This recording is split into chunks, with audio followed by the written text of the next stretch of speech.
a mother. I am a father. I'm a daughter.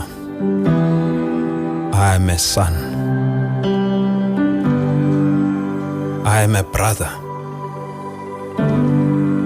I am a sister. I am a neighbor. I believe in freedom. Freedom to earn a living. Go where I want. Love who I want. Say what I believe. And pursue my dreams. I am brave. I am a provider. I am whatever it takes. I believe in fairness. A fairness where our achievements are determined by our choices and hard work, not by the circumstances of our birth. I am a leader. I am hopeful. I'm going to beat this. I believe in opportunity. A nation where opportunity is plentiful, where the strong protect the weak, and everyone's rights are protected. I am a helping hand. I am challenging. I am different. I believe in diversity. Every person has a unique perspective and an important role to play in building our nation. We do not judge each other by how we look, but by who we are. We are community. We are South Africans working together for real hope, real change now. We are the Democratic Alliance.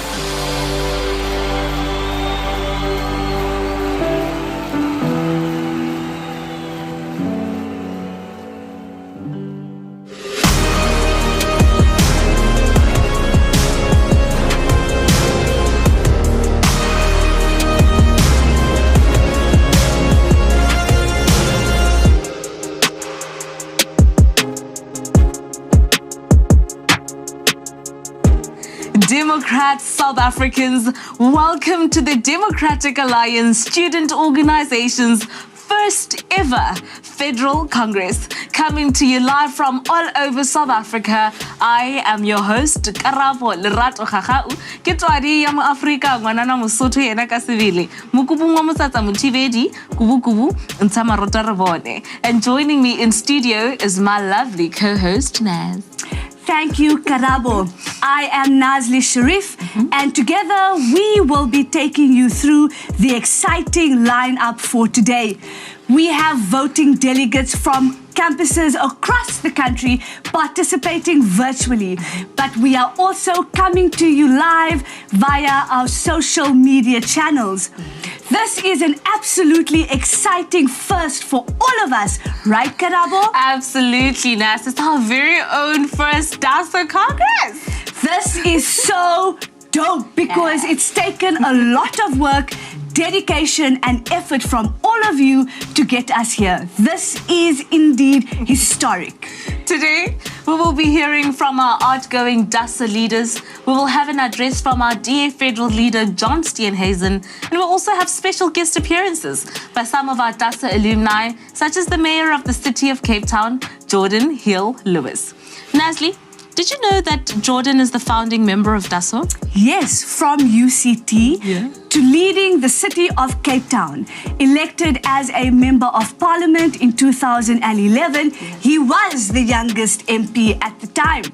Ever since then, he's been joined by countless others coming from the DASO ranks into parliament, into the provincial legislatures, into the councils, up and down the country. It's really exciting to be a DASO product. I mean, you yourself, Nazli, in Parliament as the Deputy Shadow Minister of Women, Youth and People with Disabilities. And you in the provincial legislature of the Free State as South Africa's youngest MPL. Girl, we see you. I mean, the DA is the only political party that takes young people seriously and gives them an opportunity to lead. Absolutely. And yes, to ensure that no student is left behind, today we will elect our new DASO federal leadership that will champion student issues at institutions of higher learning. We truly are an organization by the students, for the students, and nothing but the students. And speaking of grounded and youthful representation, here to officially open this historic Congress, let me introduce to you the DASO Federal Chairperson, Kwena Moloto.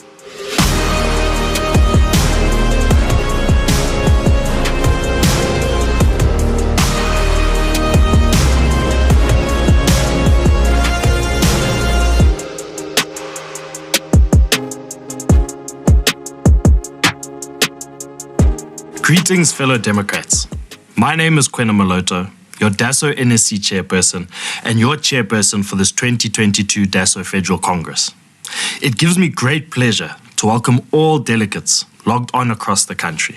From Mpumalanga, the Western Cape and Gauteng, the Northern Cape, the Eastern Cape and Limpopo, KwaZulu-Natal and the Free State. Welcome, Democrats, to the first DASO Federal Congress. When this National Steering Committee took office in 2019, we did so with one goal in mind, to bring about this Congress. And while the COVID-19 pandemic meant the realization of this goal took longer than hoped, the day is finally here. I would like to pay special thanks to James Masangu, MP Thomas Walters, Sean Moffat, as well as all their respective teams for ensuring the success of this seating. Thank you to all the DA provincial and regional structures for your assistance in the AGM and membership audit processes. And most importantly, thank you to all the DASO structures across the country that worked tirelessly to sign up members and launch branches. Without your hard work and commitment to this organization, none of this would have been possible. My fellow Democrats, on this very important day, let us not forget the fundamental reason behind why we do what we do and why we are here today. We didn't join DASO for positions. We joined DASO because we are deeply in tune with the issues facing students at institutions of higher learning across the country. We joined DASO for the thousands of students who squat on campuses, for the students who sleep on library floors, for the students who study on empty stomachs, for the students who don't have access to quality study material and educational resources, for the students that are failed by NSFAS year on year, for the students who have lost hope. That is why we joined DASO, and that is why we are here. And so today, when you vote on amendments to our rules, when you vote for motions, and when you vote for our first democratically elected federal executive, ensure that you cast your vote with the best interests of the students we have vowed to serve. With that being said, it is my honor to declare the first DASO Federal Congress officially open. Thank you.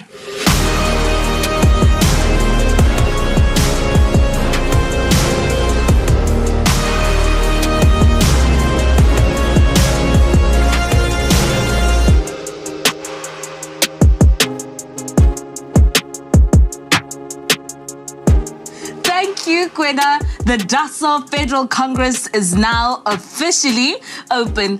Nazli, while it's exhilarating to have our first ever DASO Congress, the bottom line is that the lived realities of students remain painful. Yes, Karabo, students are desperate and rightfully very angry about the lack of support they are receiving. Minister Blade Nzimande is not the sharpest blade and is completely out of touch with what is happening across campuses. NASFA is collapsing, mounting student debt and empty government promises, and the list goes on. On the one side, we have abandoned students, and on the other, higher education institutions who simply cannot operate with ongoing revenue shortfalls. And in the middle, Karabo, the architects of this crisis, the failing national government. And Nazli, we simply cannot allow things to continue as they are, because students must never be locked out of opportunities. And this is why we are here today. As a solutions-oriented and driven student organization, it is up to us to turn the tide around and to ensure that no student is left behind. Yes, we will continue fighting for students. Up next, we have the outgoing DASO federal leader who has been fighting for students since he led as SRC president at the Nelson Mandela University, where I first met him. A true student activist, we bring you Yusuf Kasim.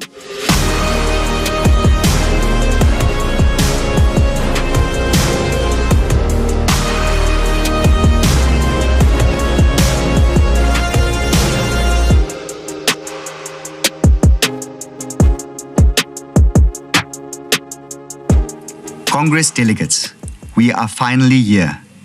Welcome to the first official and fully compliant DASO Congress. Whilst it has been a long, challenging, and often lonely journey, it has certainly been a worthwhile one. It is easy to forget where we have come from and take for granted the work that has been done to get us where we are today. My fellow Democrats, there was a time back when I founded DASO at the Nelson Mandela University, when DASO did not exist as a national organization. It was a branch of the DA Youth without any leadership of its own or representation to higher structures. DASO existed on less than 10 campuses. Today, we have activists on 127 campuses and have constituted 55 valid branches in the run-up to this Congress. This sit-in of our Congress brings to fruition 7 years of work, which has included the drafting, certification, and adoption of DASO rules, FLC rulings and re-rulings, 2 national steering committees, 3 attempted Congress processes, and a host of successes, victories, and defeats in between. I've often been asked, why have I been in this position for as long as I have? Why risk my legacy as the first SRC president in the Eastern Cape and the first DASO constituency head, having led DASO to historic victories at Nelson Mandela University, the University of Fort Hare, and many TVET college campuses in the Eastern Cape? Having witnessed firsthand individuals who have used ancillary organizations as stepping stones for their own political careers, only to abandon them.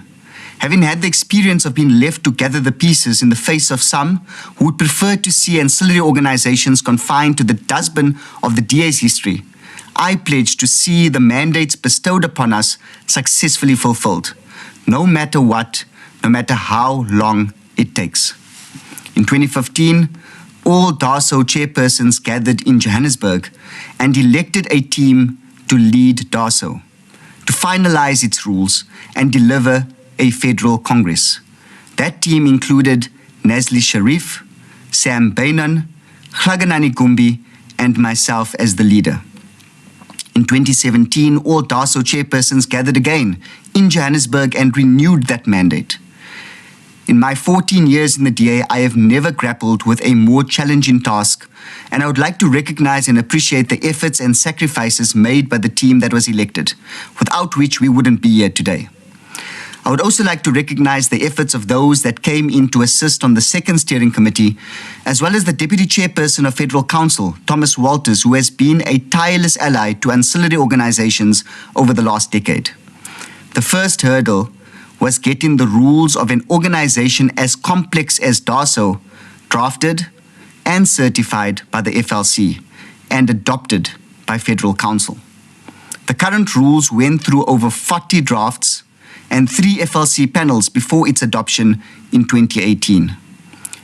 The next hurdle was an FLC ruling that stated that for a member of DASO to be legitimate, they must also be a DA member. And with a stroke of a pen, 75% of DASO members lost their membership. You can imagine the chaos. SRC members, presidents even, disenfranchised. Our structures were in uproar and decided that we cannot entertain attempting a Congress in 2018 with 3/4 of our members disenfranchised. We were told that an FLC ruling cannot be appealed. It can only be taken on judicial review. This would entail DASO taking the DA to court. Of course, this was never an option, and we insisted that the ruling was done without even consulting those who drafted the rules. Therefore, the ruling was invalid, null and void to begin with. In December 2018, the former chairperson of Federal Council, James Self, wrote to inform us that indeed the ruling was irregular and should never have been done in the manner it was done. Justice prevailed, and the process was started from afresh with a new FLC panel that found indeed, in terms of our rules, DASO members are not compelled to be DA members.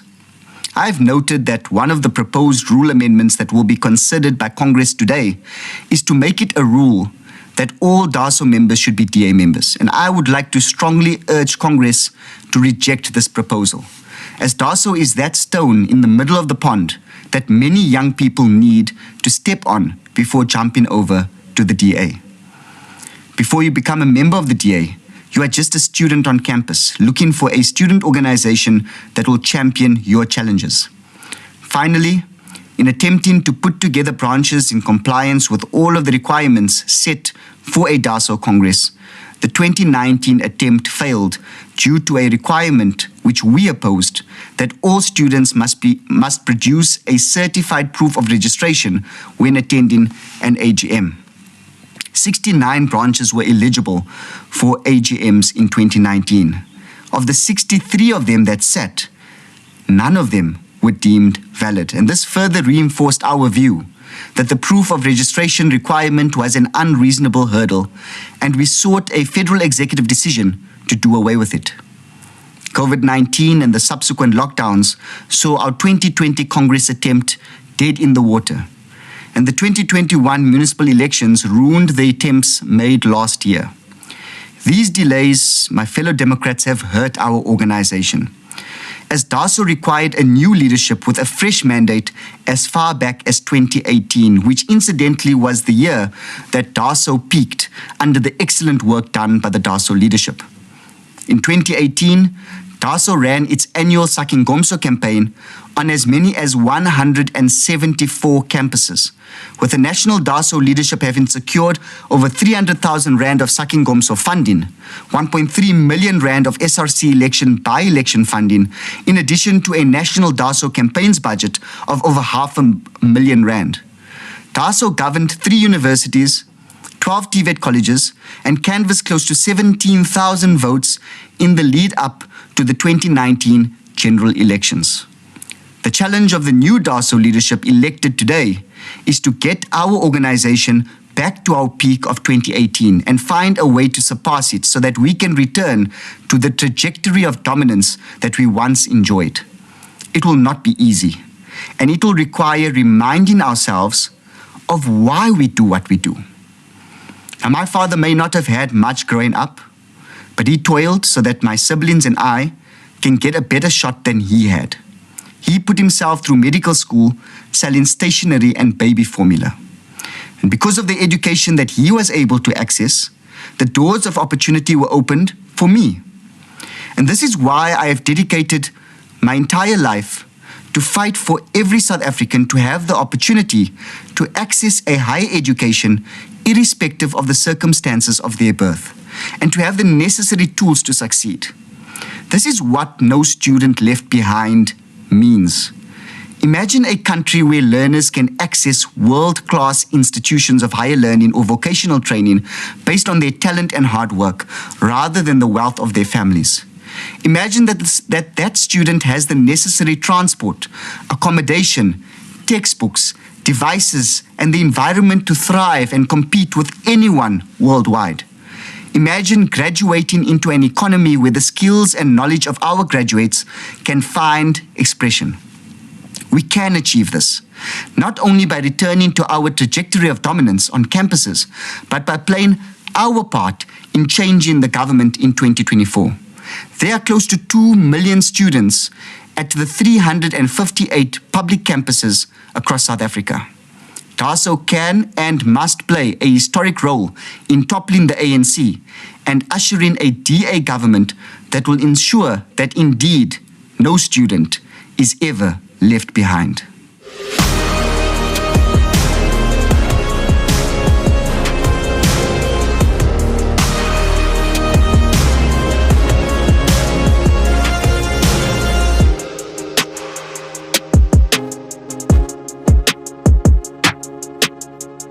Thank you, Yusuf Karabo.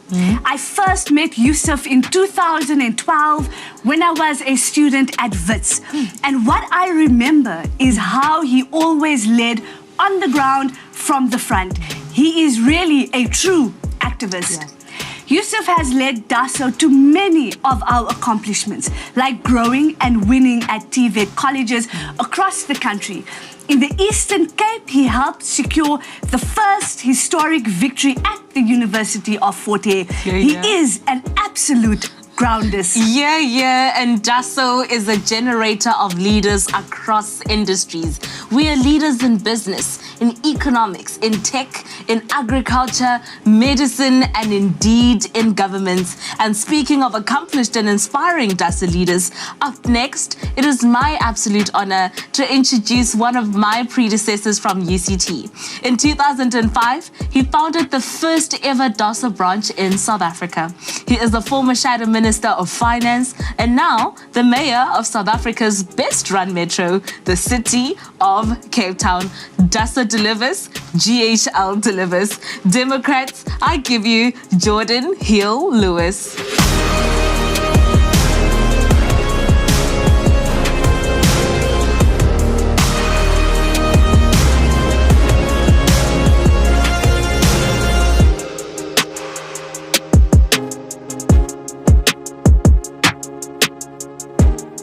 Good morning, young Democrats. I'm so glad to be able to join DASO at your Federal Congress as you make important decisions about this precious organization, which is so close to my heart. In many ways, the story of my own involvement in politics and government is a DASO story. DASO taught me the rough and tumble of politics, public speaking, rigorous and vigorous debating, the hard work of retail politics, of talking to people and winning their vote, and how to get back up after a defeat.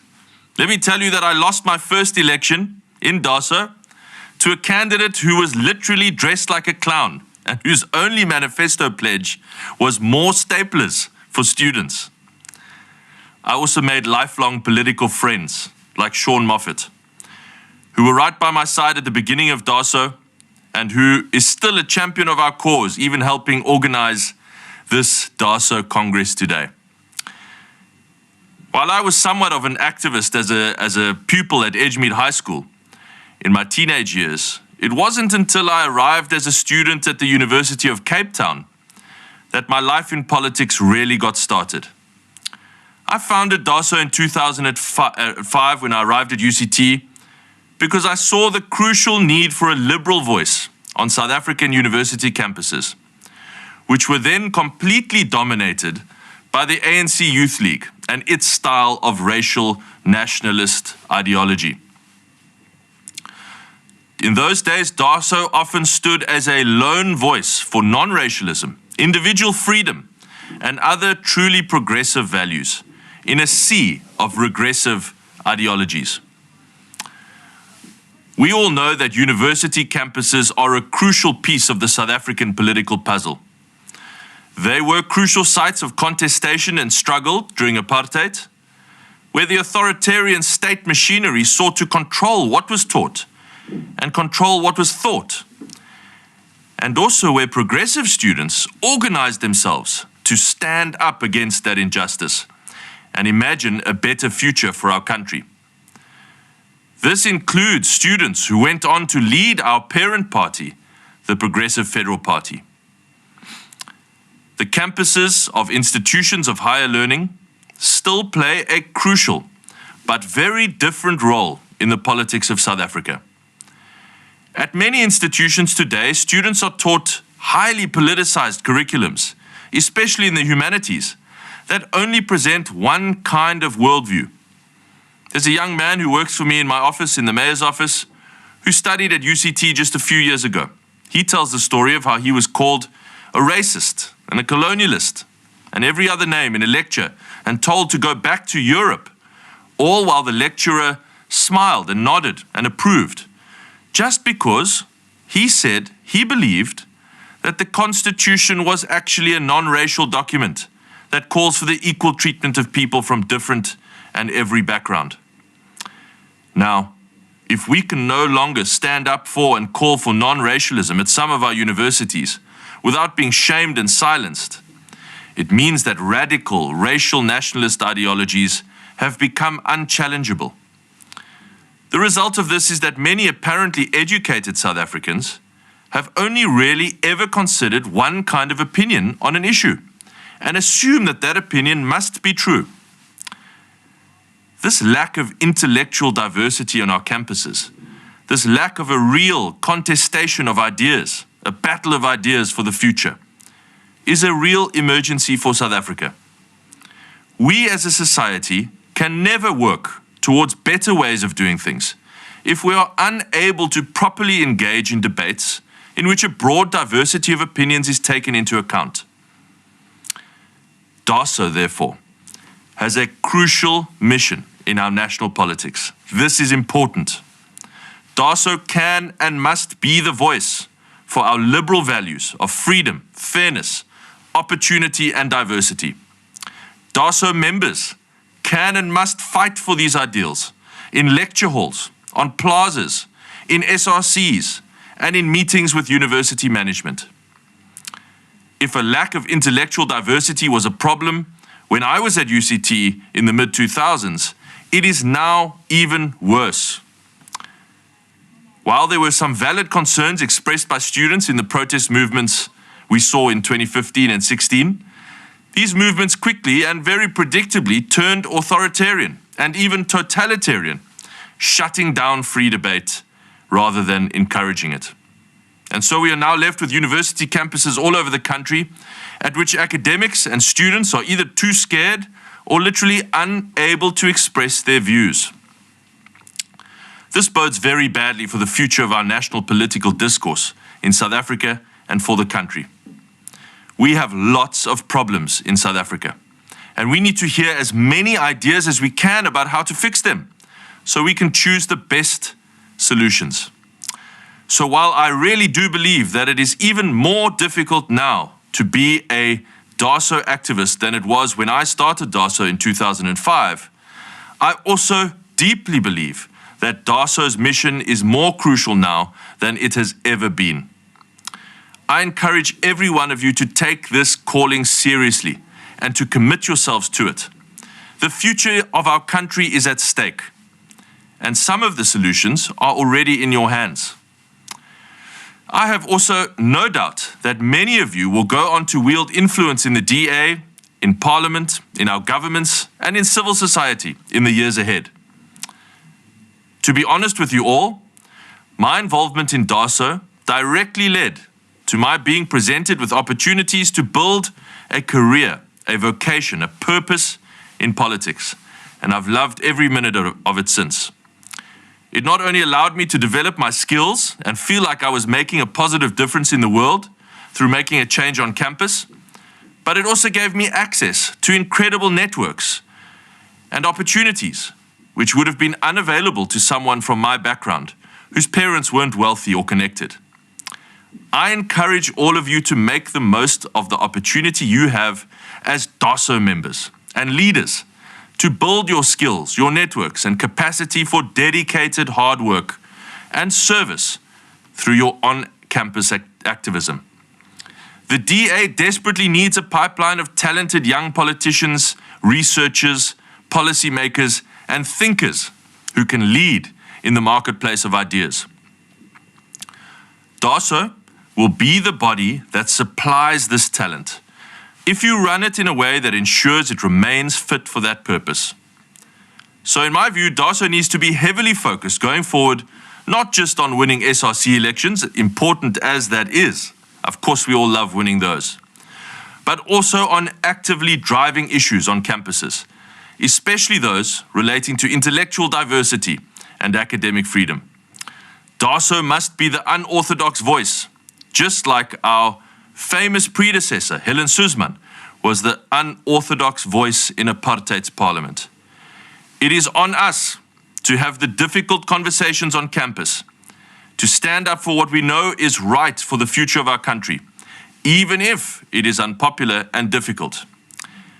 It is also crucial that DASO remains focused on developing the skills of its members, not just the political skills like campaigning, as fun as that is, but skills like thinking in a principled way, reading critically, and writing and speaking persuasively.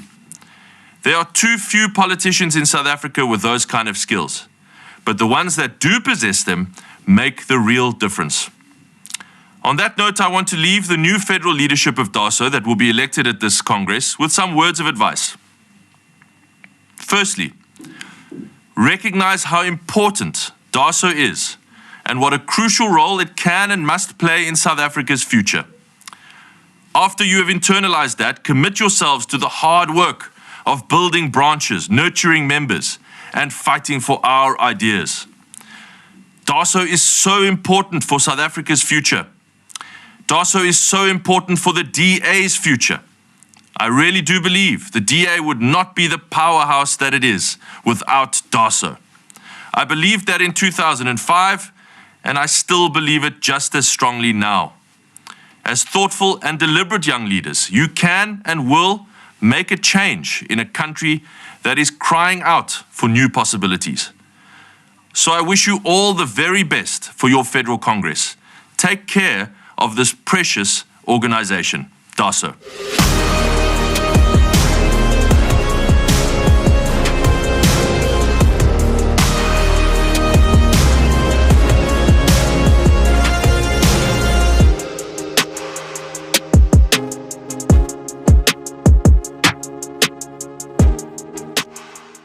Very much, Jordan. Indeed, the future of South Africa depends on a vibrant and active student movement to keep the center holding, and that is a DASO movement. Joining me in studio today is our outgoing federal leader of DASO, Yusuf Kassin, Nazli Sharif, who served as an NEC member for DASO for years, and also Ndatekavelo Mokhatutsi, who's also the first ever constituency head of DASO in the Eastern Cape. Yusuf, I'll start with you.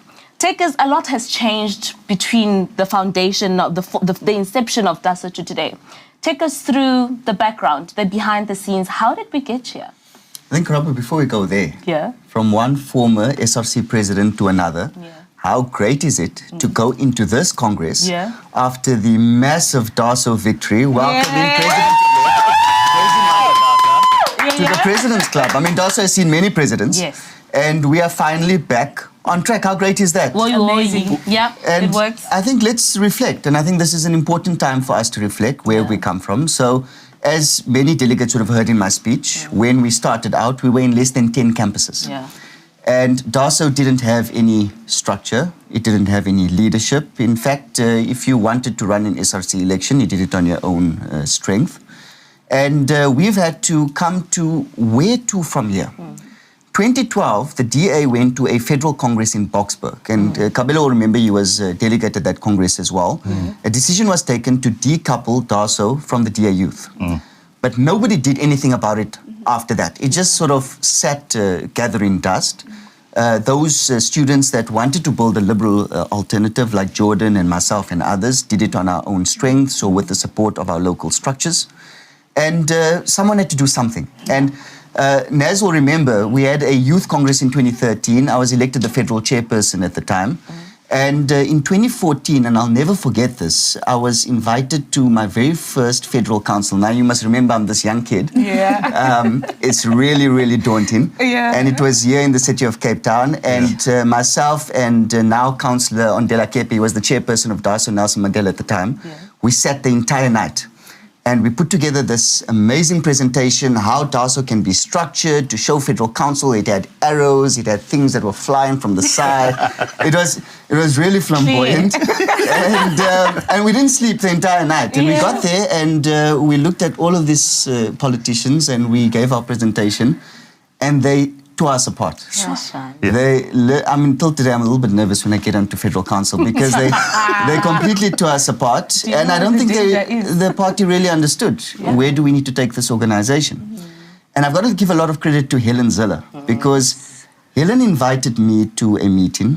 It was at the Protea Hotel Wanderers in Johannesburg, and I'll never forget it. And Helen and I had a very long conversation, and she really wanted to understand, how do we ensure that we can build a liberal alternative on our campuses and propel a pipeline of talent into the DA and grow the DA in that way. And a lot of people don't know the entire DASO constituency model was actually a brainchild of Helen Ziller. So in that meeting when we were discussing these things, Helen said, hang on a second. I'm starting to understand, it's very difficult to get to these 358 campuses. There's no resources. How are you supposed to really get some clarity? What if we put together a constituent, like we do for any other ward or structure across the country?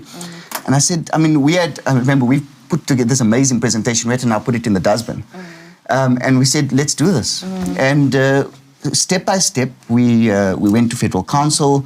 We got the model adopted. And the Eastern Cape, after the 2014 elections, I was elected as a member of parliament. The Eastern Cape took a chance and they said, we're going to be the first province. Let's put together a DASO constituency. We didn't have much to start with. It was myself. Kabelo came on as the chairperson, not getting paid anything. We then got a staff member, thankfully. And we said, we need to rebuild. And that's what I want us to touch on to that, Kabelo, as the first constituency chairperson. Because people are wondering, what is this model? What does it look like? What does it mean?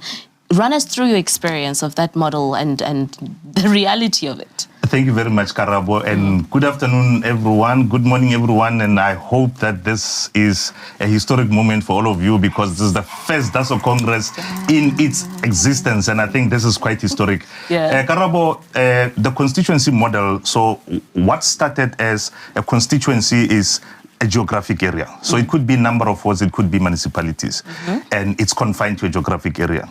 And now we had this model, the constitution of the party did not allow for us to form a constituency based on an interest group, which is students. And it went to a constitutional amendment in 2015. So now every campus in the province fell under this constituency, and now you also had a constituency head who was the member of parliament. Now what it meant was you now had structures. You now had to be graded, you had to be evaluated, you had to be given targets like any other constituency. Now, we went from just being students who were giving out sherbets on campus, and now you have to go to provincial council and account for how much money you are going to be spending, how much canvassing are you putting in, and what is your contribution to the DA vote. And even though that used to be the expectation before, but now you had this time where the targets are there. If you don't perform, that means the constituency head might not come back as a member of parliament. But what was important for us was it was very structured. We now knew where to from here, when do we start? We had the budget which we consolidate for every campus, and we had to share it equitably amongst campuses. Now, the constituency model meant you also have a voice in the provincial council, you have a voice at federal council, extended PECs when you never used to have. You also had a coordinated program, because now we knew every year in January, you have to have branch executive meetings, so it was much more structured. Now, we were coming from an ancillary model. So I was part of the ancillary model, constituency model. And now with the ancillary model, it's mostly based on campus level, and you fall under a geographical constituency where you've got your provincial head. Now, That's very good. Both models have got pros and cons. Both of them have got pros and cons. With your constituency model, you have to have now councillors because the Eastern Cape is big, for example. The Northern Cape is big. And you also have some institutions that actually spread between provinces. Sure. So how then do you make a campaign that cuts across provinces like NMMU? They have one in George campus, a campus in George campus. So how do you coordinate that? So sometimes the limitations are there in the constituency model. But also, once you have the ancillary model, you can also have localized issues. Now, you don't always have to have somebody who is sitting somewhere in Joburg telling you what to do. you understand. So there's quite a balance. But what it came with as the constituency model, it also came with resources, which we never used to have. Now, you're starting a campus somewhere in the rural area when there might not be councillors in that area. But now, because the constituency has a budget, they can set up and do the trainings in those And Nazli, areas. you in Gauteng also lived through the same model. You are responsible for DASO there in Johannesburg. Run us through that. Well, look, I think it's a little bit different to the Eastern Cape, where you had councillors and public reps to assist. Yes. In my case, I was alone. I was the political head for Gauteng and then Johannesburg, and a PR councillor elected in 2014. So it was sort of like a juggle between doing both. But it is possible, and it works.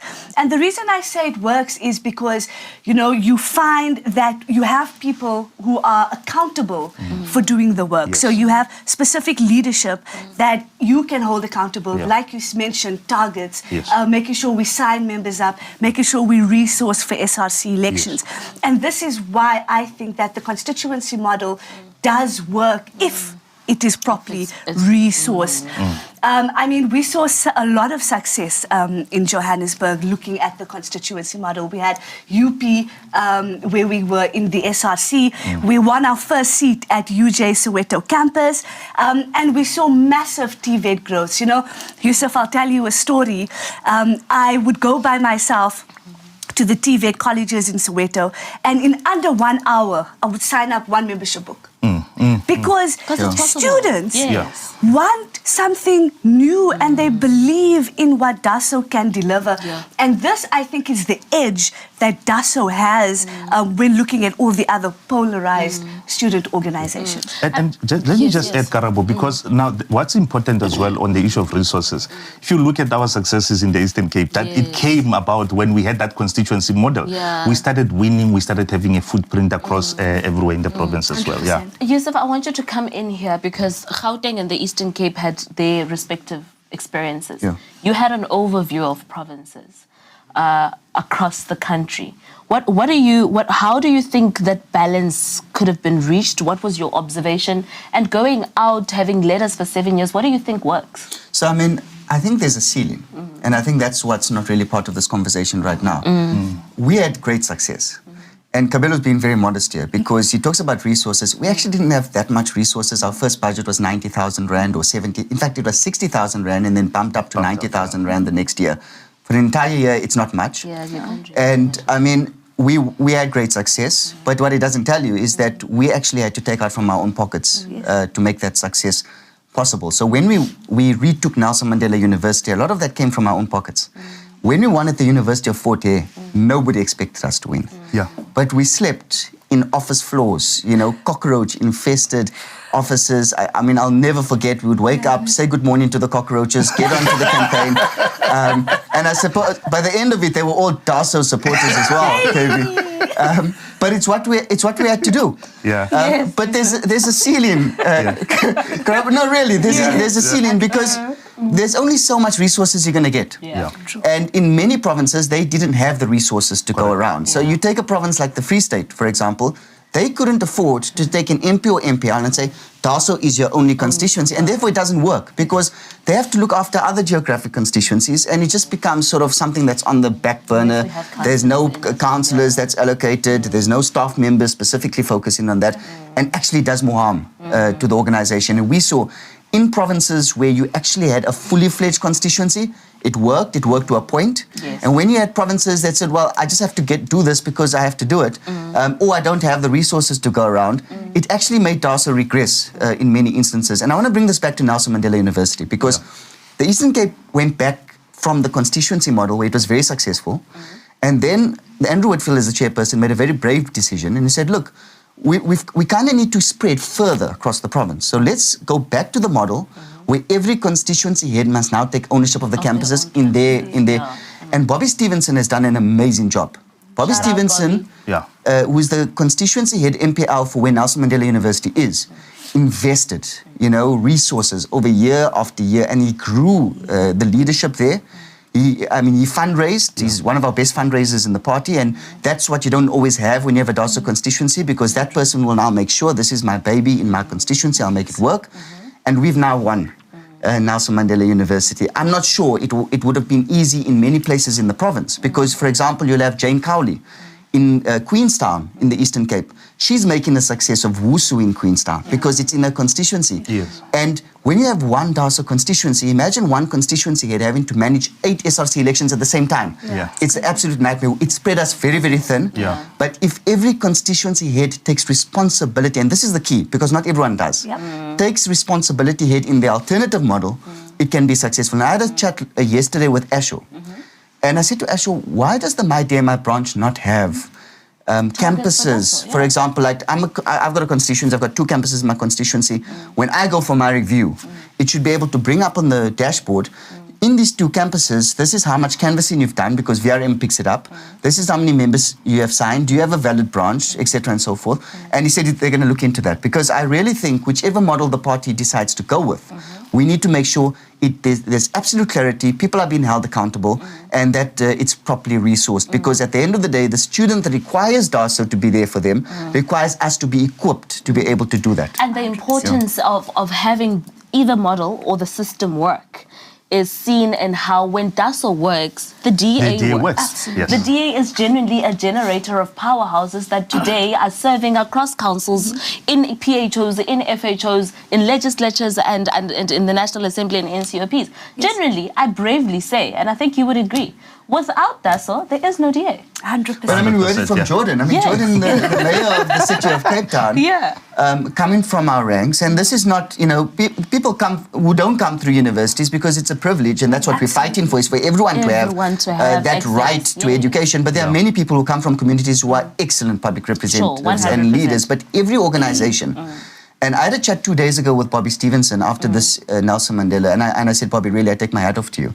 Bobby said to me, Yusuf, any party that doesn't invest and have a pipeline of young people with political skills, with critical thinking abilities, coming into that organization, renewing that organization, that party is going to die. And we've seen it. Some parties are dead now. I was surprised. Some of them had press conferences. I didn't even know they had so many members. It's because they've died. They don't have your young people who are critical thinkers, who are going to be the leaders in every single industry, and not every young person is going to go into politics. They might be the leader in their industry, but coming through the DASO ranks, they will be able to add value to our cause. And Kabelo, you offline was saying that you've seen how in the Eastern Cape an investment in the talent of young people and the capabilities of young people is able to propel the party to greater heights. Take us briefly through that. If you don't grow new timber, as Bobby says with Yusuf, if you don't grow new timber, you don't have the next tier of leaders. You don't have any succession plan, because now you are going to have, after a few years, everyone retiring, and they live with those things. And remember, with DASO, you have to deliver in 8 months. You have to come in January. You have to run elections. In between, you have to do your POA and everything else. And I think what was critical, and if you look at young councillors that have come through within Nelson Mandela Bay, we have also grown in other areas as well around Fort Hare. Many young people and excellent public representatives are coming through. But they don't end there on campuses, because these are your DA youth members who go on to become constituency chairperson, who then use the model, your trainings, because you have to train continuously on campuses and using official training content. Now you have this new timber that is not just only hyped up to be DA members, but they are capacitated and they understand how to drive issues. They know how to manage finances. They also have engage with the federal constitution and many policies of the party. And when you do that, you are guaranteed to succeed as well. But you see, Karabu, Cave is actually a good example. If I had said to him, you know, back when he was the constituency chairperson of DASO, one day he'll be sitting here as the mayoral committee member in Nelson Mandela municipality for roads and transport, which is one of the biggest departments. I mean, he would have laughed me out of the room, I'm sure. You know, because it was never about that. None of us actually saw a political career. You know, 100%. If you had to ask him, he wasn't getting paid a cent. You know. What was really emotional for me, he missed the birth of his son. Yeah. Because it was Nelson Mandela University elections. The first election we won, by the way. But it's a calling. And I think all of our students that are delegates today, that are tuned in today, it's a calling for them. Yes. Because they know that you get a student that comes from a rural area, for example, just with their clothes that's on their back or just with a small talk bag, and people have celebrated at home. They're the first in their family that's going to university. Yes. By the way, they've not even been accepted. They don't have accommodation. They don't have funding. And they can't go home. The entire village has celebrated. This, you are going to get an education. You are the flag bearer in our family. We know what it is to take that young person and to try and play a role in enabling their dreams and the dreams of their families. And really, it's about that. Whatever comes next are those people that see themselves in building the DA and building South Africa outside of campuses. And speaking of dreams and enabling them, we've had a lot of summits, I think about 2 of them. Yes, we did. Run us through the mandates that were given post those mandates and how those mandates have shaped our today. Yeah, absolutely. You know, just to add on to the conversation, student politics is baptism by fire. Yes. Okay, when you are wearing your DASO t-shirt at universities, that's essentially where you learn what politics is. Truly. And that's why you find that DASO alumni make excellent public reps, because that's the baptism that we've come from. That's the foundation that's been laid. Trust me, this was not easy wearing a DASO t-shirt, but we did what we had to do. Speaking about the summit, you know, I must say we have fought many battles as the NSC, and we can't move forward without acknowledging the hard work and effort of the NSC that led this ship, and an integral part of our team is Sam Bainon and Hlanganani Gumbi, who under immense pressure, through sweat and tears, brought us to where we are now. Our goal as the NSC was, number 1, get structures formulated, do the rules and regulations, have summits, public participation, and essentially take us to a DASO Congress. And so we met, we had 2 summits, as you mentioned, one in 2015 and one in 2017. And in these summits, you know, DASO branches from across the country came. You were there, and I'm sure many others were there. And we workshopped, and let me tell you, robust debates. It was not easy, but we sat down and we have a love and a passion for the organization, because it's where we started. So we knew that we have to get this done, and we workshopped many different things, such as the constituency-based model. So this is not something that we just thought about sitting in our office and it just came to us. It was actually discussed, and we spoke about it at these DASO summits. And a lot of what we did as the NSC was essentially informed by these summits, and we used a bottom-up approach to our agenda. So we didn't just sit and say, this is what we're going to do. Branches came and said, this is what needs to happen. And we were like, okay, this is how we implement it. And many campaigns, and one of the best and most successful campaigns. And in fact, you'll find that a lot of DASO members today joined DASO because of that campaign. the Saki Ngomso campaign. And for us, this was our flagship. This is where a lot of our success remains and continues to remain, because it's what No Student Left Behind is essentially what, filtered into the Saki Ngomso campaign. Kabelo. Yes. Saki Ngomso is where everything starts. When you get to campus as a student, the first thing that meets your attention with respect to DASO is Saki Ngomso. Yeah. How has Saki Ngomso aided the successes of the Eastern Cape? Saki Ngomso, Reaga Bokamoso, we are building a future. Yes. Now, you hear from the name Saki Ngomso. So Saki Ngomso started in 2012 at NMMU. Yusuf Kasim was the president then. And essentially, this is how it's understood on paper. It's to help students who come further afield, who don't know, who might be getting excluded, who don't have financial aid, who don't have accommodation, to actually gain access on campus. That's on paper.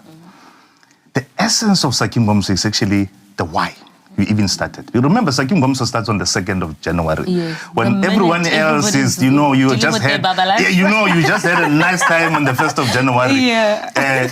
Poor Yusuf had to come before his birthday, because it's before his birthday. Now, it's your why. For me, in essence, I'm a medical school dropout. And I remember when I was in medical school, a letter came in December the year before. I failed one module. Now, the letter came with the result and said, explain to us why we must not exclude you. And I didn't understand. I mean, I'm here. Why must I still explain? I'm ready to go. Yeah. That's policy. You don't understand policy. Secondly, and obviously they cut you out of res. You don't have a place to stay. Now you still have to go back to campus. And when I went back to university again and had my second attempt, I did not want anyone else to feel the way I felt. Yeah. Having dreamt to become a doctor from the age of, since I can remember, and having to go back home and tell my parents that this is it, the dream is gone. I did not want any other person to go through that. So at the core of Saki Ngomso, because of these challenges that Yusuf spoke about, the limited funding resources, we used to drink fusion. They called me Mr. Fusion in the Eastern Cape because you have brown bread and peanut butter. Just so that you come out on the 3rd of January and you are there for the whole month ahead of everyone else, you sacrifice time with family, because even before Saki Ngomso, you can't just plan Saki Ngomso then. Yes. You have to have been there until December after your examinations to prepare for that thing. Yes. So at the core of Saki Ngomso, it's actually why do we do what we do? Because that will continuously sustain you. And even later on, when you do your SRC elections, when Nestle says it, Baptized by fire. Baptism by fire, because people will tell you that you are selling out. This is you are a sellout. People will tell you that this is not the right way. But it is your why that actually keeps you there. Yes. Bakolile know that he was a member of parliament and a spokesperson in basic education. Yeah. If you look at him, you will think that he's changed his walk. But he's got a gate because he was in an accident. Doing what?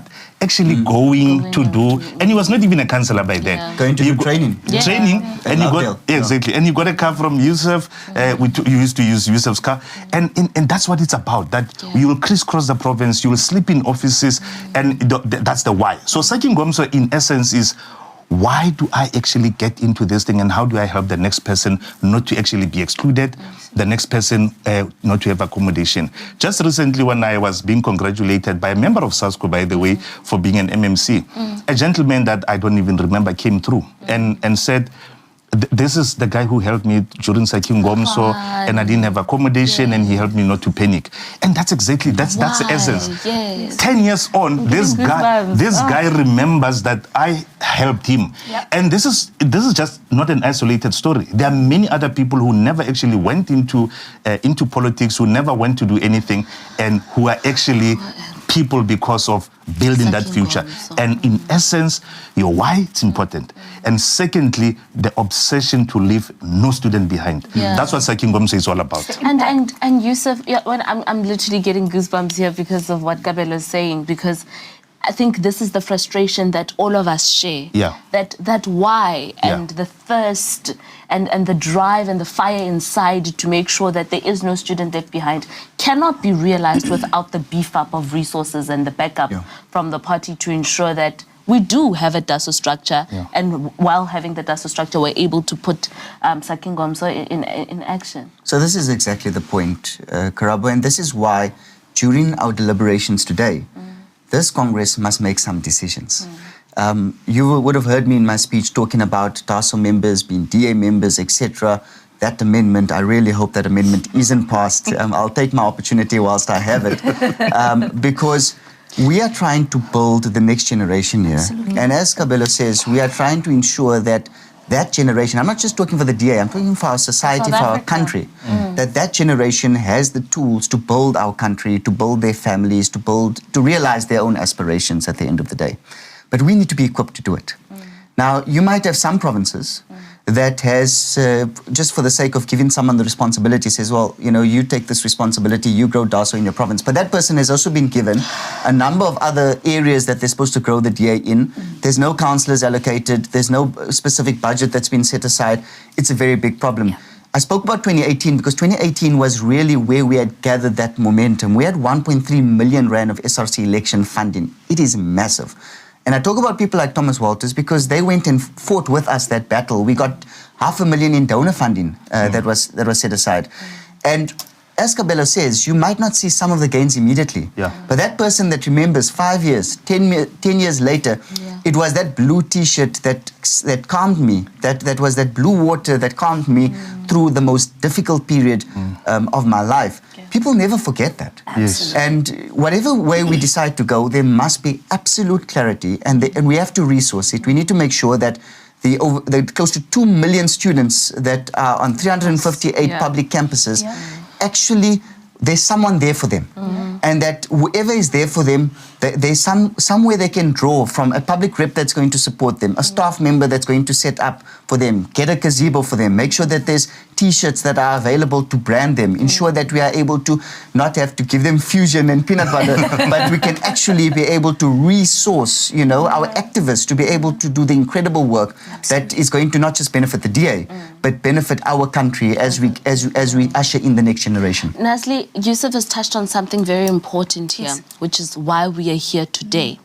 A lot of the documents that are now being reviewed and looked into were formed during your time.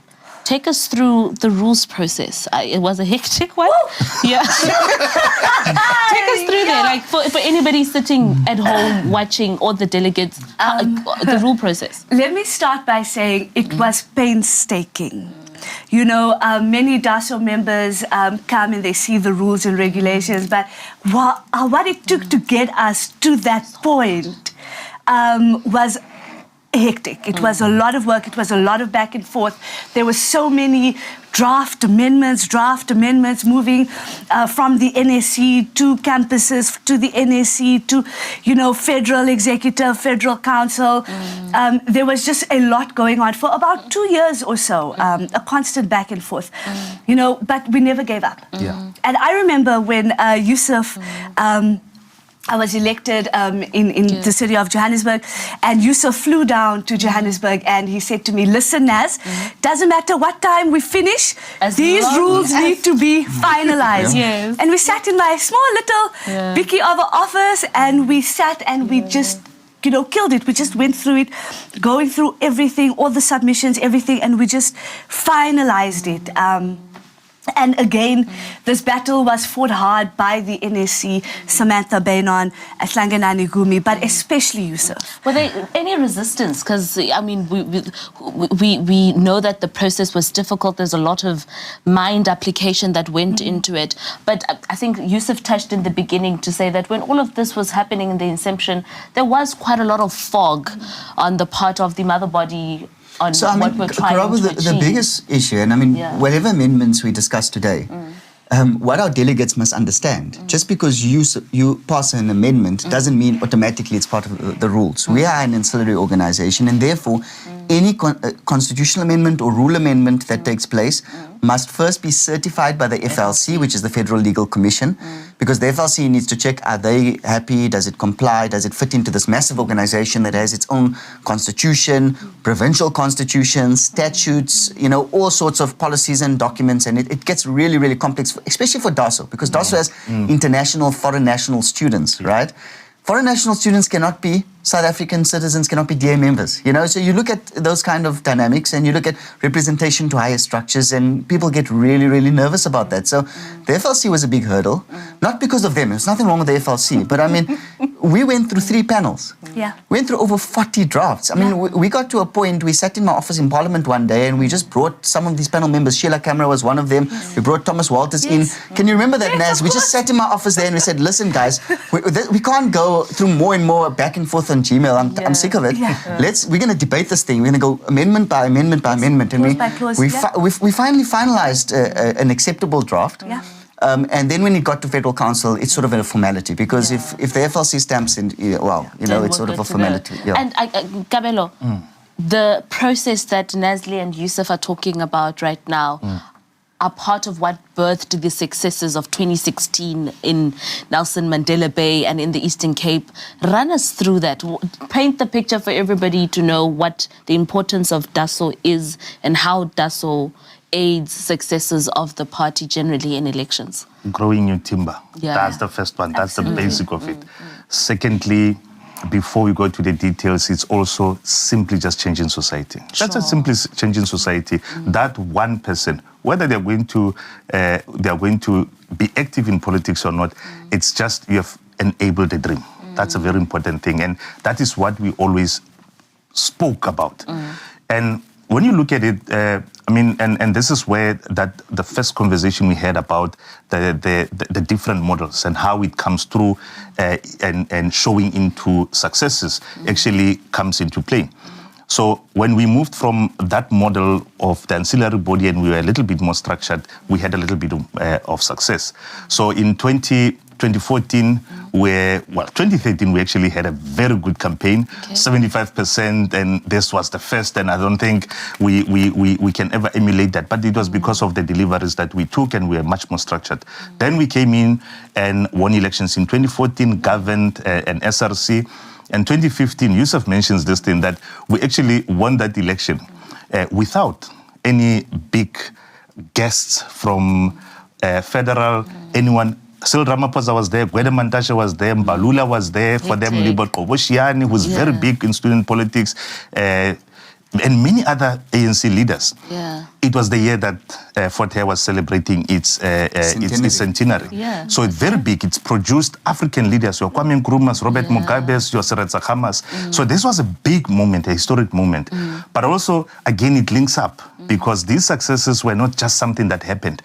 We started that year, Sakin Gomes, at the very beginning, and we knew every issue. We knew almost every student. From there onwards until the elections, we were canvassing on a daily basis. But again, that focus of a structure, knowing the targets, whether we have the resources as much as possible, and I think we could have even won much more. And that replicated across to the TVETs colleges now, because we didn't have a footprint in the TVETs colleges, your Lovedale, your PE colleges. And most of the people who came through as SRC members who became branch chairpersons are staff members at the provincial level. Some of them went back home in Gauteng. Now they are staff members there, members of parliament. People went back to KZN, and they are doing quite well as well. Then we won elections, we governed, and that was part and parcel of our machinery to winning elections. Because when we went into the elections in 2016, DASO, NMMU, actually ran the war room, the ops, of 107, 110 voting stations. Every counter in every one of those voting stations was a DASO member. And we were running that, the engine of the ANC stronghold. And if you add to that, between those years, there were VDs. In Fort Hare, they have taken care of a voting station, which is exclusively, you don't have to ask anyone, they take care of Fort Hare as a voting station. City Hall in Nelson Mandela Bay is taken care. Cheshire Homes is taken care by DASO, because you also weave them into into the party, and the successes were not just at the campus level, but it has helped us to actually grow new timber. And these are some of the people that are doing quite well in the party and growing the party quite well. Just a quick one. You know, I do believe, and as Jordan and many others have said, DASO has and continues to produce strong leaders that play a vital role in the DA. Without DASO, there is no DA. And I do believe that campuses like wards and constituencies is a breeding ground for talent. And institutions of higher learning remain an untapped market for the DA. And if we really focus on it, we could win municipalities and increase our support base 2024. Yeah, I agree with you. Yusuf, just Kabelo has touched on something very important, which is being clear and knowing your structure, knowing where you are going. As your parting shots, final thoughts to our delegates as our outgoing federal DASO leader, what do you have to say? So the first thing is, and I think Kabelo's mentioned it, never forget why we do what we do. And it's very easy to forget that. I mean, Nelson Mandela University, we won 4 elections in 5 years. And then we didn't win again for 6 years until 2 days ago. Because when you start winning and people see, you know, you are winning these universities, you're becoming SRC presidents, you then becoming councillors and members of parliament, people see this as some sort of place where they can be opportunists. You attract opportunists, you attract rent seekers, people that want to just better their own political ambitions.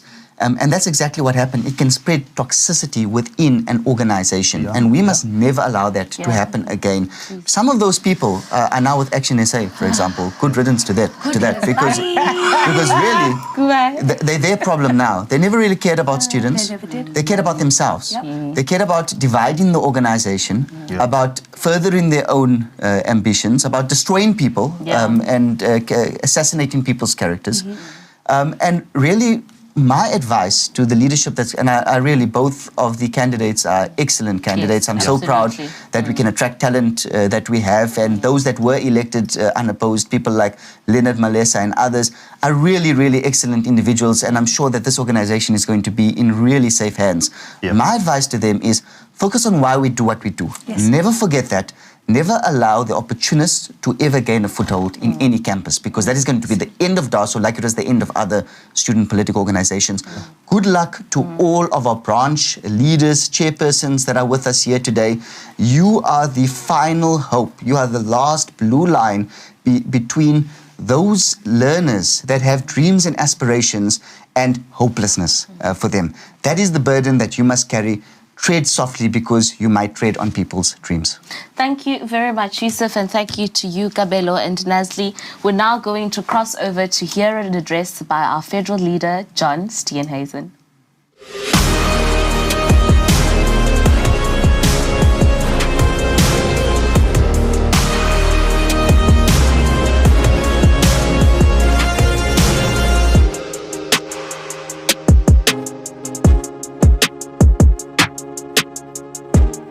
My fellow Democrats, it's wonderful to address a DASO Congress, and especially at a time like this, with the DA growing once more and building momentum towards 2024's crucial elections. It's incredibly encouraging to see all of you on this forum and to know that our party's student structures are strong and healthy. So much of our success in the DA relies on developing new talent and building continuity for our party across generations. That's why we put so much time and effort into things like our Young Leaders program, and why we value the incredible work done by our young MPs, MPLs, and councillors, and yes, mayors. Young people bring an incredible energy and positivity to our party and our governments. And I am so delighted to see a vibrant and energized DASO. You are important, not just for the DA, but indeed for South Africa. Now, I'm sure you've been told many times that you, the youth, the students, young South Africans, are the future of this country. Normally, when people say that, they're speaking of acknowledging the rights of young people. Your right to be considered, to be heard, and to be taken seriously. And also your right to inherit a country and a world that hasn't been stripped bare and destroyed by those who came before you. These conversations place a duty of care on the older generation to make sure that we don't mess things up for you, that we act as responsible custodians and leave for you a world in which you can thrive. We have to acknowledge and respect your right to such a world. And everything we do, every plan, every policy, every action has to safeguard your rights. But there is a flip side to all of these rights of yours. And I'm sure you know what that flip side is. Because for every right, there is a responsibility. And just because you're young, it doesn't mean you don't also have responsibilities when it comes to shaping the world you want to inherit. Fortunately, I know that each and every one of you has already embraced your responsibilities as an engaged citizen of South Africa. There's a reason you're sitting in this conference today. There's a reason you decided to become involved in campus politics. And there's a reason you chose the DA for that involvement. It takes a particular type of person to want to make a difference through politics. And this is clearly not for everyone. Thousands of students will stay busy with other things throughout their campus years and likely beyond. And that's fine. But if you're sitting here today, it means that you've made an important decision. You've decided to invest your time, your energy, and your ideas in making this country of ours a better place. You are here because you have a picture in your mind about where our country should be headed, a vision for South Africa. And you joined DASO because you saw in the DA a pathway towards realizing that vision. Now, not everyone on this forum today will necessarily agree on every aspect of that vision, but I believe there's enough commonality for us to make it work. We agree on the big things, the values and the principles that must underpin this new reimagined South Africa. And then we can debate the details. That, in a nutshell, is what the DA does. We bring people together from all walks of life around common values and a shared vision for our country. We're not a party for one particular group of people. We don't advocate for the interests of only some people or try to mobilize the support around any of the identity markers such as race, language, religion, or culture. We fight for all South Africans, and our vision is of a South Africa that works for all who live here. And we're the only party doing this, which is also why we are by far the most diverse party in the country. A recent research study into South Africa's political landscape found that the DA's support is split almost exactly evenly between black, coloured and white South Africans. No other party comes close to that kind of diversity in support. This shows that our messages and the fights that we have chosen to fight are universal. It's also the reason the DA is now, according to the same research study, the strongest party in urban South Africa, having just overtaken the ANC in the metros for the very first time. What this means is that South Africans are increasingly moved by ideas rather than identity, and particularly in the cities. And this bodes very well for our party as we look ahead towards 2024. But I must also sound a warning to you. What we do is hard. In this intense political cauldron of ours, and against the backdrop of the incredible anger and frustration at the slow pace of economic inclusion, it's far easier to whip up anger, suspicion, or resentment. It's far easier to mobilize around race or to play to those minority fears. It's far easier to scapegoat foreigners or to incite violence. Our job of building a rational centre in South African politics is a lot tougher. And you only need to look at what happened on campuses in recent years to see what I mean. When the fallists and the other radicals started taking over public spaces, disrupting the academic programs, and destroying property, the rational voices were quickly drowned out of that conversation. When the populace started throwing toys, it wasn't easy to be the only adult in the room. But that is your task here. If you want to see DASO succeed, you're going to have to make a compelling case on your campus for ideas like individual liberty, constitutionalism, the rule of law, accountability, the power of a market economy, true non-racialism, and the building of a capable state. And you're going to have to do this while the populists on either end of the spectrum shout their slogans and whip up their anger. I hope you're up for this fight, because a strong DA requires a strong DASO. We need to turn every university and college campus in the country into a battleground of ideas once more, because that's where the DA wins. We need to take back the territory we ceded to the populists, and we need to cement the gains that we've already made.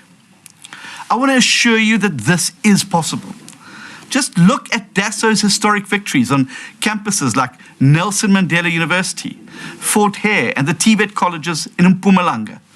We can be successful even on the most unlikely campuses, but it takes hard work. Our country's more than 300 campuses with close to 2 million registered students offer one of the DA's biggest growth potentials ahead of 2024. We know that millions of young South Africans are not registered to vote, and many of them will share your campus with you. Just imagine if we can reach those people over the next 2 years and then open their eyes to the possibility of real change. Imagine we can convince just half of those unregistered young voters that 2024 could realistically offer South Africa's first real chance in 74 years to break those shackles of one-party dominance. Our first shot at real multi-party democracy after 4 decades of national party rule, followed by 3 decades of ANC rule. Now that's a powerful message, and we know that it is well within reach. But most people outside of politics don't know this. They don't realize just how close we are to making this breakthrough. If ever there was a time to be involved in campus politics, it is now. The next 2 years will be make or break for our country, and you have a rare opportunity to play a part in setting our country on a completely different course. Now, I've recently described 2024 as our country's moonshot election, our one chance to land on the metaphorical moon if we do everything right in our preparation. When Kennedy announced in 1961 that America would put a man on the moon and return him safely to Earth before the decade was out, he managed to focus an entire nation on achieving a seemingly impossible goal. And that's what we have to do by 2024. We need to get a critical mass of South Africans to believe what we know can be done. It might be our only chance to reach that goal. But what I haven't mentioned before when speaking of our moonshot is the massive team it took to put that little lunar module on the surface of the moon. Back home and behind the scenes, thousands of people played their part to make it possible for 2 men to walk on the moon on the 20th of July in 1969. What we need to do by 2024 is no different. We're going to need an army of activists across the country to help us reach these massive goals, many of whom will be students on campuses.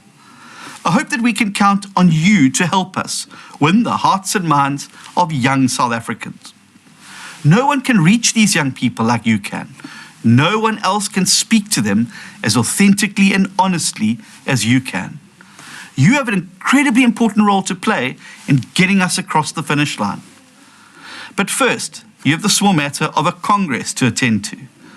I wish you all a very successful DASO Congress 2022, and best of luck to those contesting leadership roles. Let us show the world how we at the DA do things, how we respect the democratic process, we abide by the outcome, and rally behind the new leadership. And then let us immediately get back to work, winning those hearts and minds of young South Africans. A strong, stable DASO will be critical to the DA's chances in 2024, and I thank you in advance for being part of this effort.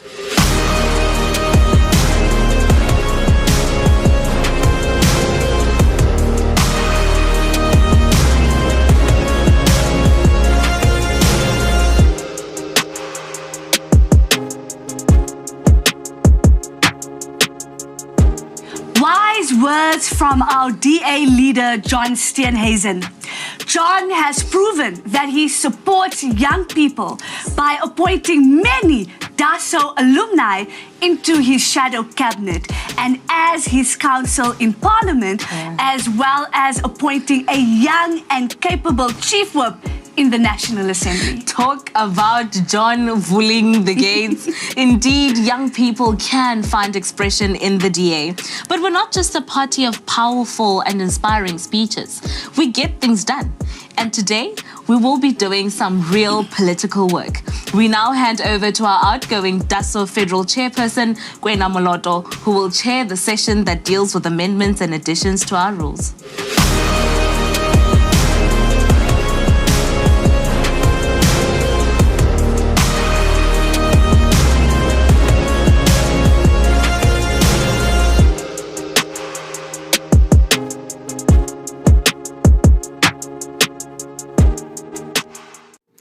Thank you, Nazli and Karabo, and thank you to our federal leader for availing himself today for the DASO Federal Congress, and in so doing, showing his continued support for the Democratic Alliance Student Organization. Democrats, we will now be moving into the proposed amendments to the DASO rules and orders. Now, these amendments play a critical role in the continued growth and success of this organization. And so I urge Democrats to apply their minds to the potential impact that each of the following amendments will have on the organization. Democrats, I will give some background on the process followed thus far in this amendment procedure. Circular 1 was sent out on the 13th of June, calling for the submission of proposed amendments to the DASO rules and orders, with the closing date being the 15th of July 2022. Circular 2 was then sent out on the 25th of July, that extended the closing date for submissions to the 15th of August. Circular 3 was then sent out on the 9th of September for Democrats to submit comments and propose alternative formulations to the amendments received. And this process ended on the 20th of September. Now, Democrats, we won't be voting today. In the near future, the newly elected DASO leadership will create a platform for members to vote on these proposed amendments. With that being said, I will now begin the process of going through these 41 amendments. And I urge delegates to follow along either on your printed pack or on the PDF version that every one of you has received, as I will not be reading the proposed motivations behind the amendments, as well as the manner in which the rules and order currently stand. So with that, let me begin reading through the amendments. Amendment 1 to section 15.1.4.1. This is an amendment that is proposed by Liam Jacobs. Must have been a registered student of a public institution of higher education and training within the previous 2 years.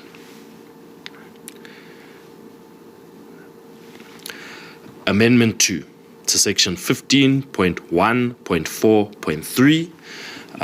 The proposer is Liam Jacobs. Must have served for at least one term on a DASO branch executive. Amendment 3 to section 15.1.4.4. The proposer is Liam Jacobs. May not seek election to the DASO federal leadership for a second consecutive term. Amendment 4 to section 6.1.1.8.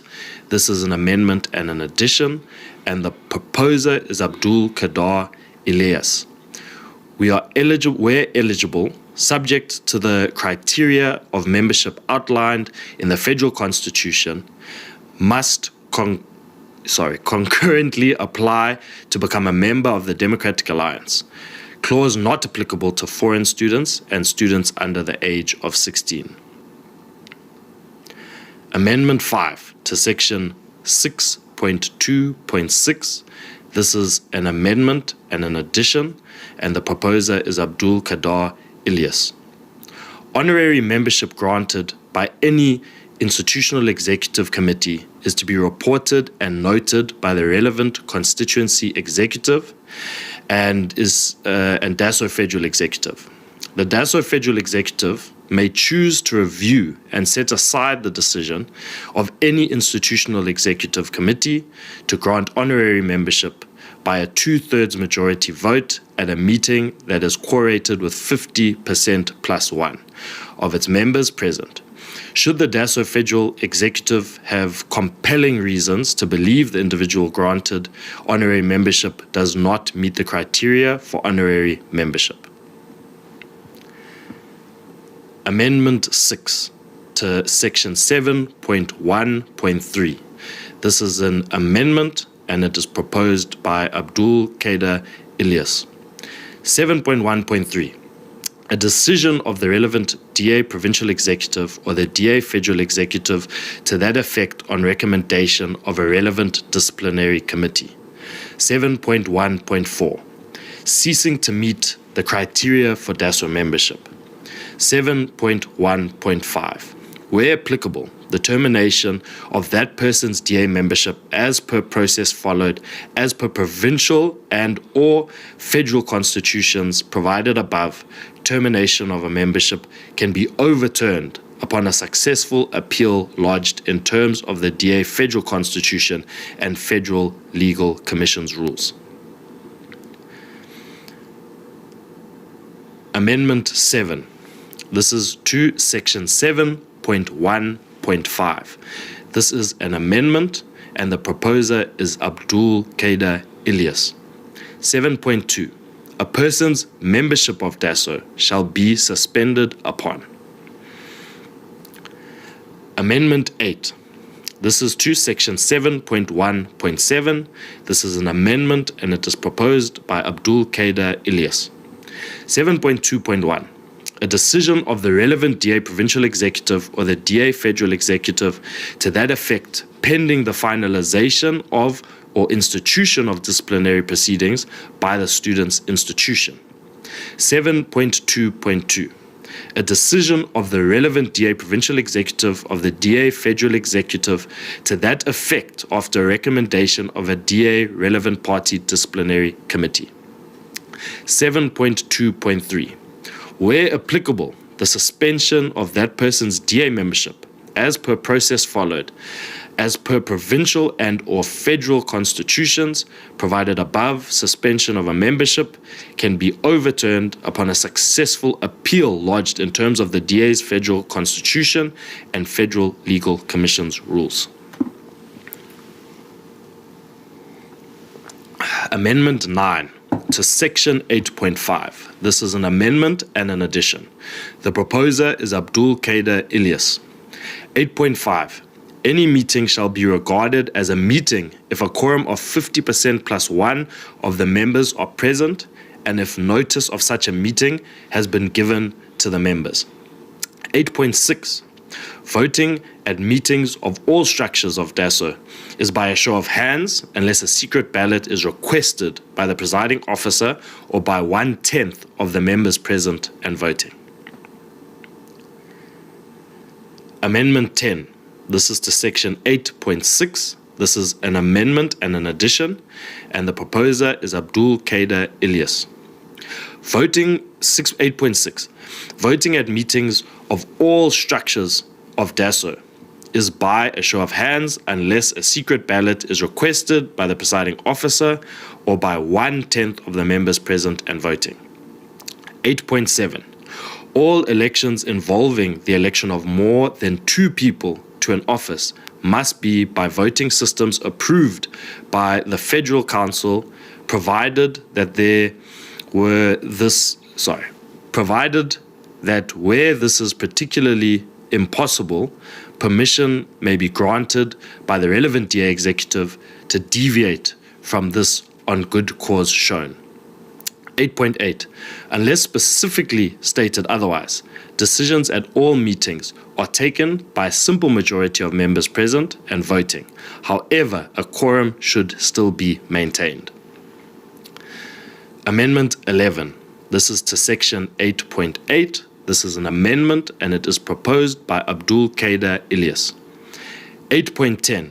In the event of a tie after the second round, the presiding officer will need to decide an alternative method to break the tie upon approval of the majority of the members present, which have to endorse the proposed meeting as being reasonable and fair. Amendment 12, Section 8.11. This is an amendment and an addition, and the proposer is Abdul Kader Ilyas. 8.9. Internal elections shall be conducted in terms of the standards set by the Federal Council. Amendment 13. This is to section 9.1.10. This is an amendment and the proposer is Abdul Kader Ilyas. Terminate his or her membership of DASO at any time by submitting written resignation to the relevant branch executive committee. Amendment 14. This is to section 10.1.7. This is an amendment and an addition, and the proposer is Abdul Kader Ilyas. 10.1.7. Where a DASO member wishes to query the validity of a branch or branch executive, the member may submit a request for review to the relevant DASO constituency executive. Where not applicable or unresolved, the DASO member may submit a request for review to the DASO Federal Executive for final consideration. Amendment 15. This is to section 10.2.2. This is an amendment and the proposer is Abdul Kader Ilyas. A branch executive committee may be disbanded by the DASO Federal Executive on recommendation by the relevant DASO constituency executive on condition justifiable reasons for the disbandment are proposed and a new one elected at specific general meeting of the branch called for that purpose and which 14 days notice has been given. Amendment 16, section 10.2.5. This is an amendment and the proposer is Abdul Kader Ilyas. A branch executive committee consists of a chairperson, 4 deputy chairpersons, as outlined in section 11 and 12, 11.1 and 12.2, and no more than 5 additional members may be allocated to portfolios if deemed necessary by the relevant executive committee. Amendment 17. This is to section 10.2.9. This is an amendment and the proposer is Abdul Kader Ilyas. 10.2.8. Decisions of a branch executive committee shall be made by a majority vote of members present or by proxy with written authorization. Amendment 18. Section 10.2.10. This is an amendment and it is proposed by Abdul Kader Ilyas. 10.2.9. A branch executive committee must meet at least once a month with no less than 50% plus 1 being present and constituting a quorum. 10.2.9.1. In the absence of the chairperson, the deputy chairperson in administration must preside over the meeting. Amendment 19. This is to section 10.2.11. This is an amendment and it is proposed by Abdul Kader Ilyas. 10.2.10. Where only one branch exists in an institution, that branch will act as the DASO's institutional executive committee in the institution, in line with section 12. Amendment 20. This is to section 10.2.12. This is an amendment and it is proposed by Abdul Kader Ilyas. 10.2.11. A motion of no confidence may be tabled in either the branch executive committee in its entirety or individual members of the branch executive committee. An application must be made to the institutional executive committee or where the branch is the only one in the institution, the application will be made to relevant DASO constituency executive by at least 10% of the branch members within 14 days notice. Upon receipt thereof, the institutional executive or constituency executive, where applicable, must call a special meeting with 14 days notice to consider the motion. The quorum of such a meeting must be 50% plus 1 of branch membership, calculated against a validated membership list from the provincial office, where all branch members receive 14 days notice of the meeting. A motion of no confidence at such a meeting can only be carried by resolution taken by 2/3 majority of members present. Amendment 21, this is to section 11.2.2.7. The proposer is Abdul Kader Ilyas.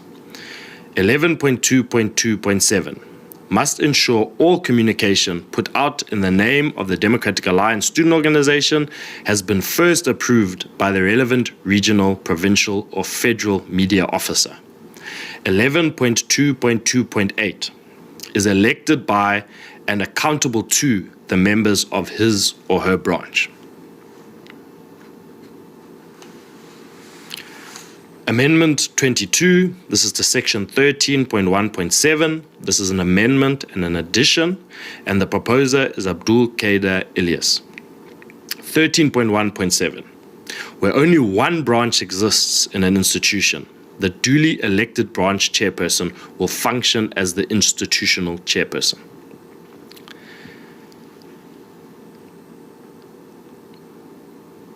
Amendment 23. This is to section 13.2.6. This is an amendment and an addition, and the proposer is Abdul Kader Ilyas. 13.2.6.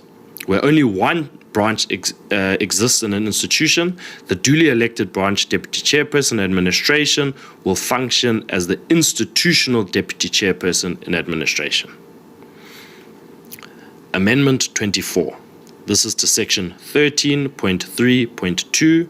This is an amendment, and it is proposed by Abdul Kader Ilyas. The Constituency Committee is formed by branch chairpersons, branch deputy chairpersons and administration from each branch in the province, SRC caucus leaders, chief whips in the SRC, as well as the constituency leader and allocated councillors, as allocated by the relevant DA executive. In provinces where DASO constituencies do not exist, a DASO provincial council may be formed and made up of the branch chairpersons, branch deputy chairpersons in administration from each branch in the province, SRC caucus leaders, chief whips in the SRC, as well as allocated councillors. Amendment 25. This is to section 13.3.3. This is an amendment and an addition, and the proposer is Abdul Kader Ilyas. 13.3.3. The relevant staff member, constituency coordinator, manager, officer, deployed by the relevant DA executive to the area of jurisdiction of the constituency will function as an ex officio member of the DASO Constituency Committee without voting rights. 13.3.4. In the case where there are no representatives in the SRC at an institution, only the branch chairperson and deputy chairpersons in administration will be represented the branch executive committee on the constituency committee.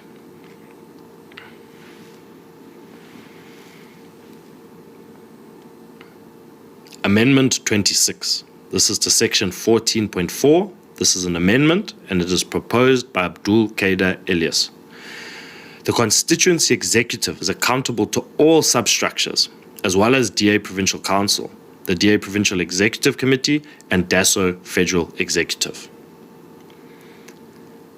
Amendment 27.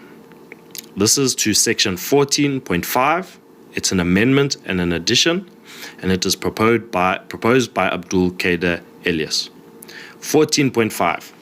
The Constituency Executive Committee will decide on performance management targets in consultation with the DASO Federal Executive to capacitate, monitor, and evaluate the performance of the institutional executive committees, branch executive committees, and SRC deployees within its jurisdiction.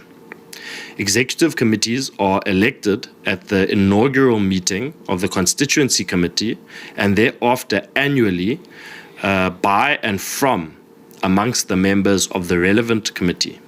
An executive committee shall consist of Amendment 28, this is to section 14.5.6. This is an amendment and it is proposed by Abdul Kader Elias. One representative from the DA youth as elected by branch youth representatives in the constituency. Amendment 29, this is to section 14.5.7. This is an amendment by Abdul Kader Elias. Remove full stop.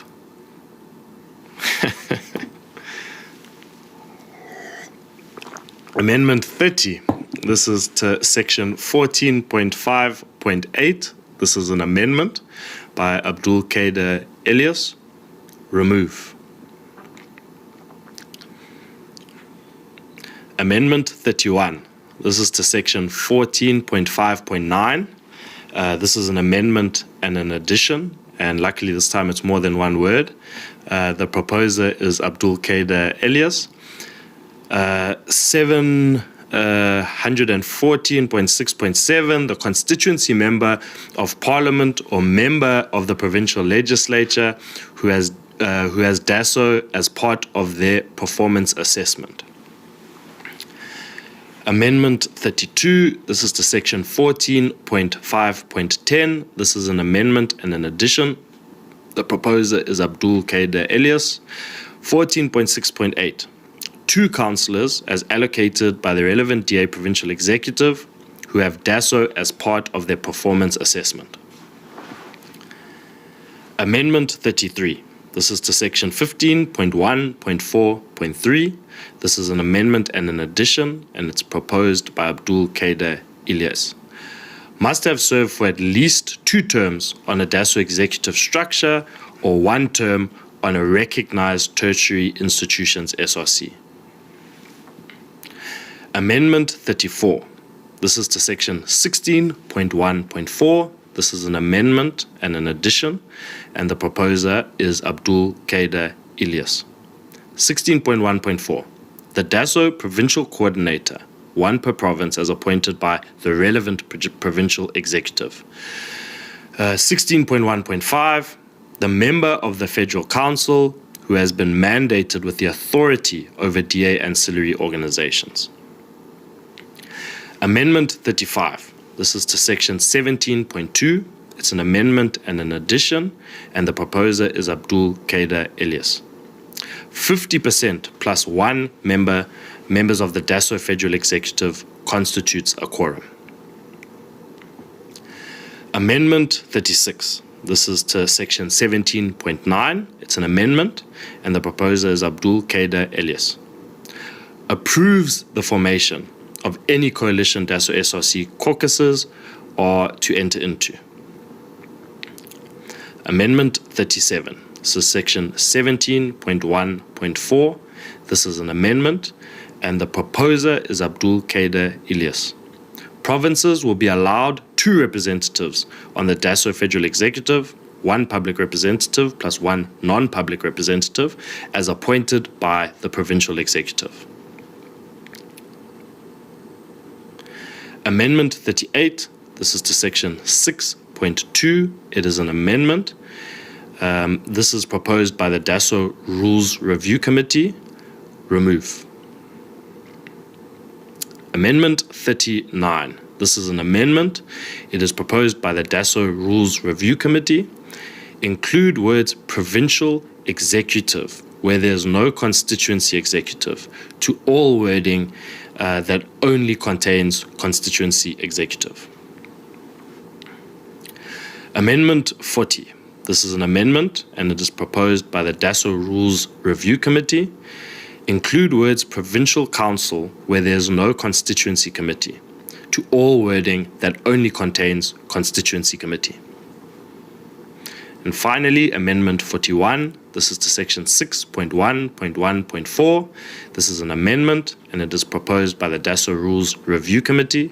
Apply in writing by completing the prescribed membership form. Thank you very much, Democrats. As I said in the beginning, the newly elected DASO Federal Executive will create a platform and an opportunity for delegates to vote on the 41 amendments proposed by delegates and the review committee. With that, I thank you very much, and I shall be seeing you later for motions.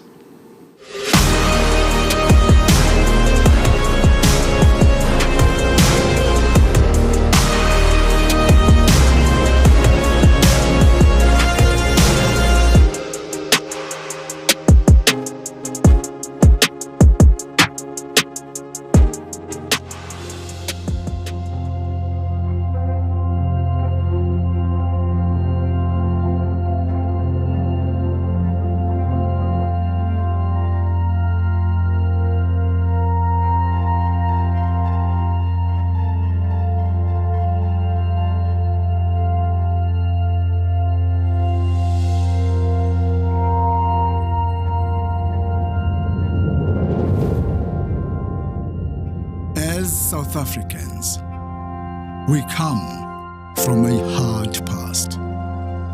In many ways, we are still a nation divided. A nation with a hard future ahead. We are used to living in a world of us and them. The ones we trust and those we don't understand. Those who have and those who have not. I'm sure many of you are wondering why you are here and why you are standing in the boxes that you are standing in. Many times, people want to tell us who we are, what we are, because of how we look. So today, we want to tell a different story.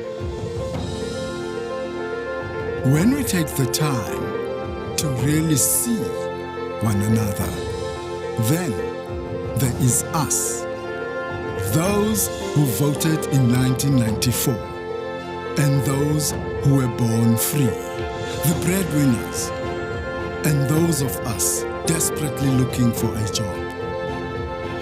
Some of us love Gqom and some can't pronounce Gqom. And then there are those who simply love to dance. Despite our differences, there's more that brings us together than keeps us apart. And then there are those of us who worry about our children's future, and those who don't feel safe in their homes. Too many of us are struggling to make a living. But all of us dream of a better tomorrow. We who refuse to give up hope. We who refuse to be divided. We who want to work together to realize the vision of Nelson Mandela. United, we will bring a better future for all of us.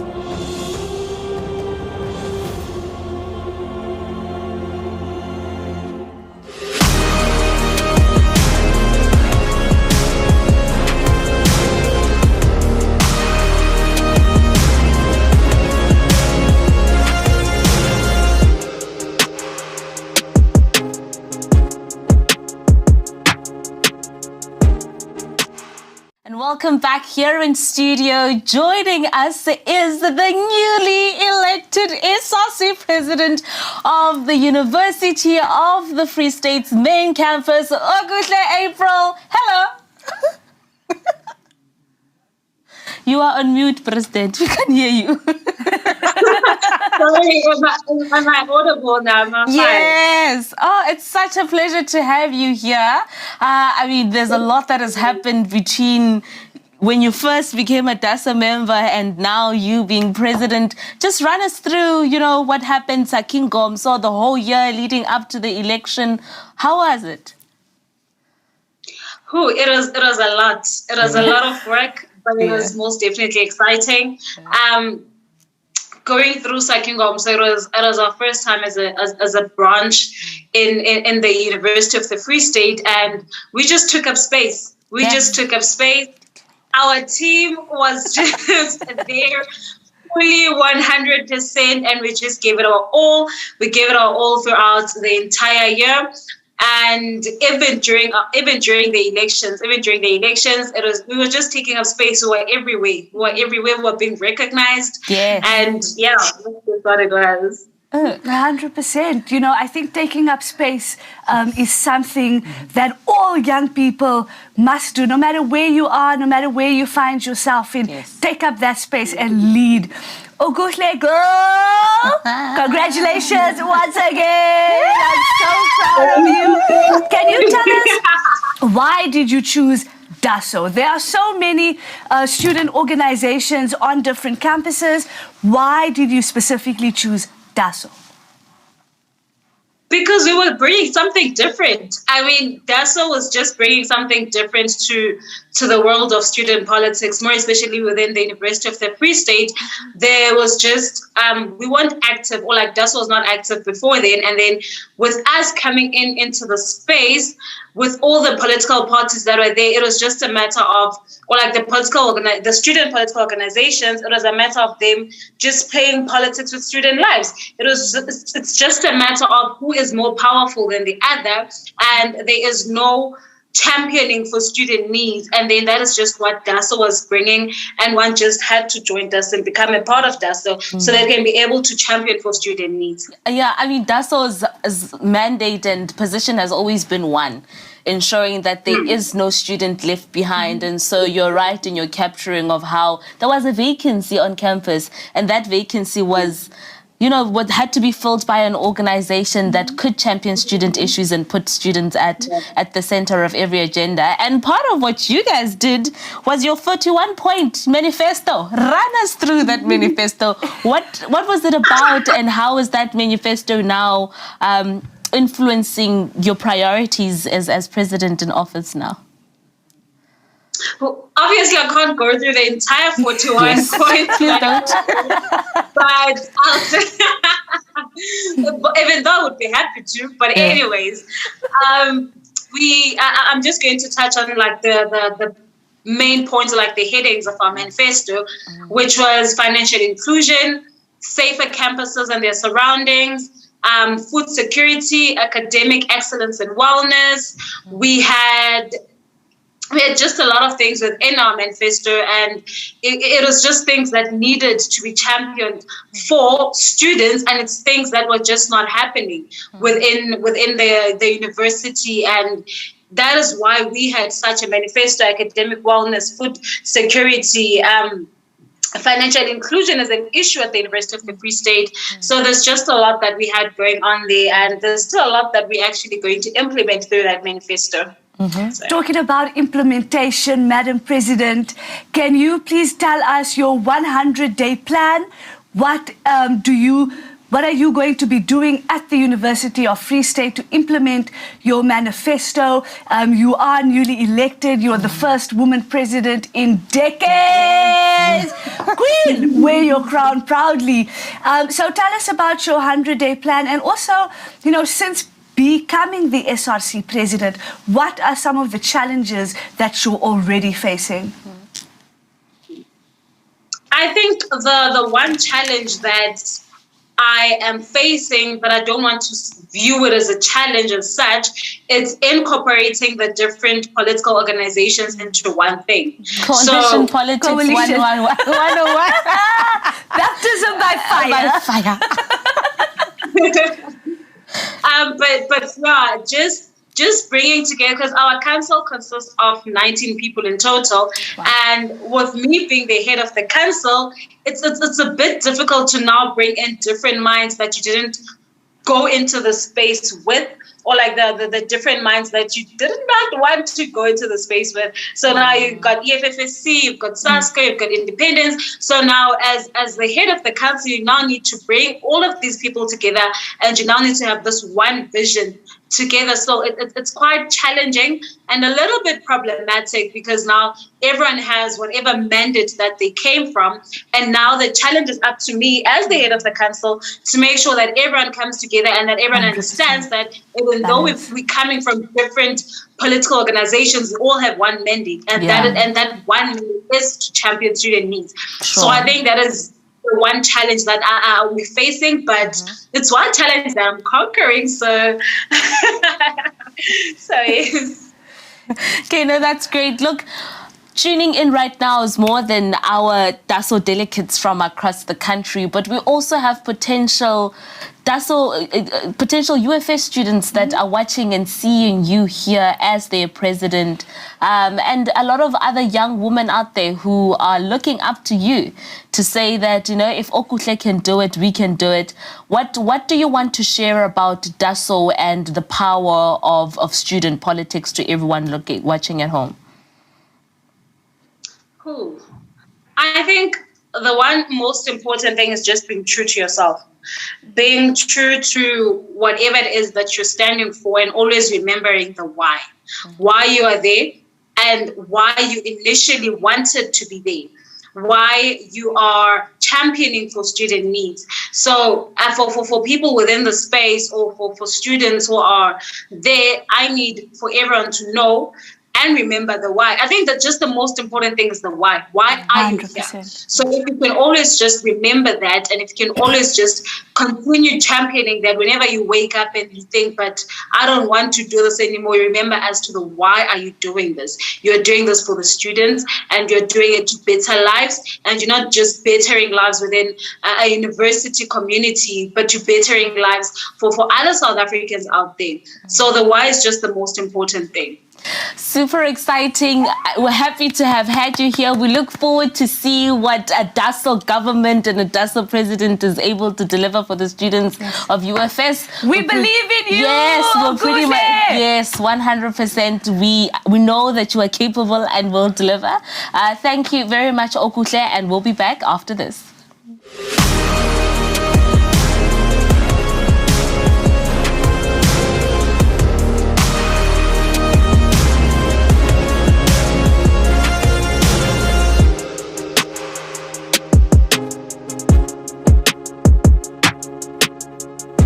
We have now come to the part of this Congress where we redefine our policies through motions brought forward by DASO members.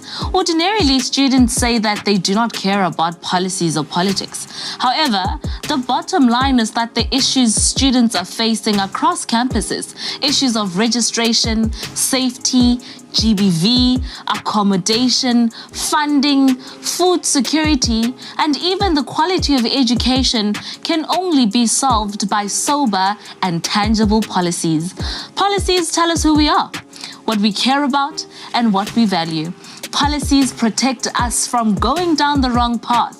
They are the roadmap to a better and secure future.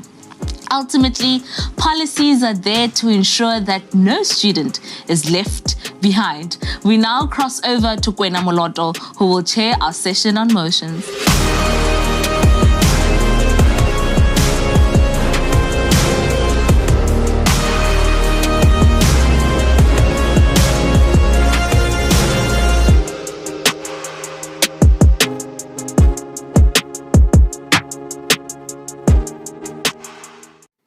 Thank you, Karabo. We will now be moving in to the proposed motions. Now, motions are extremely important because they give the DASO delegates and members an opportunity to provide a mandate for their newly elected federal leadership.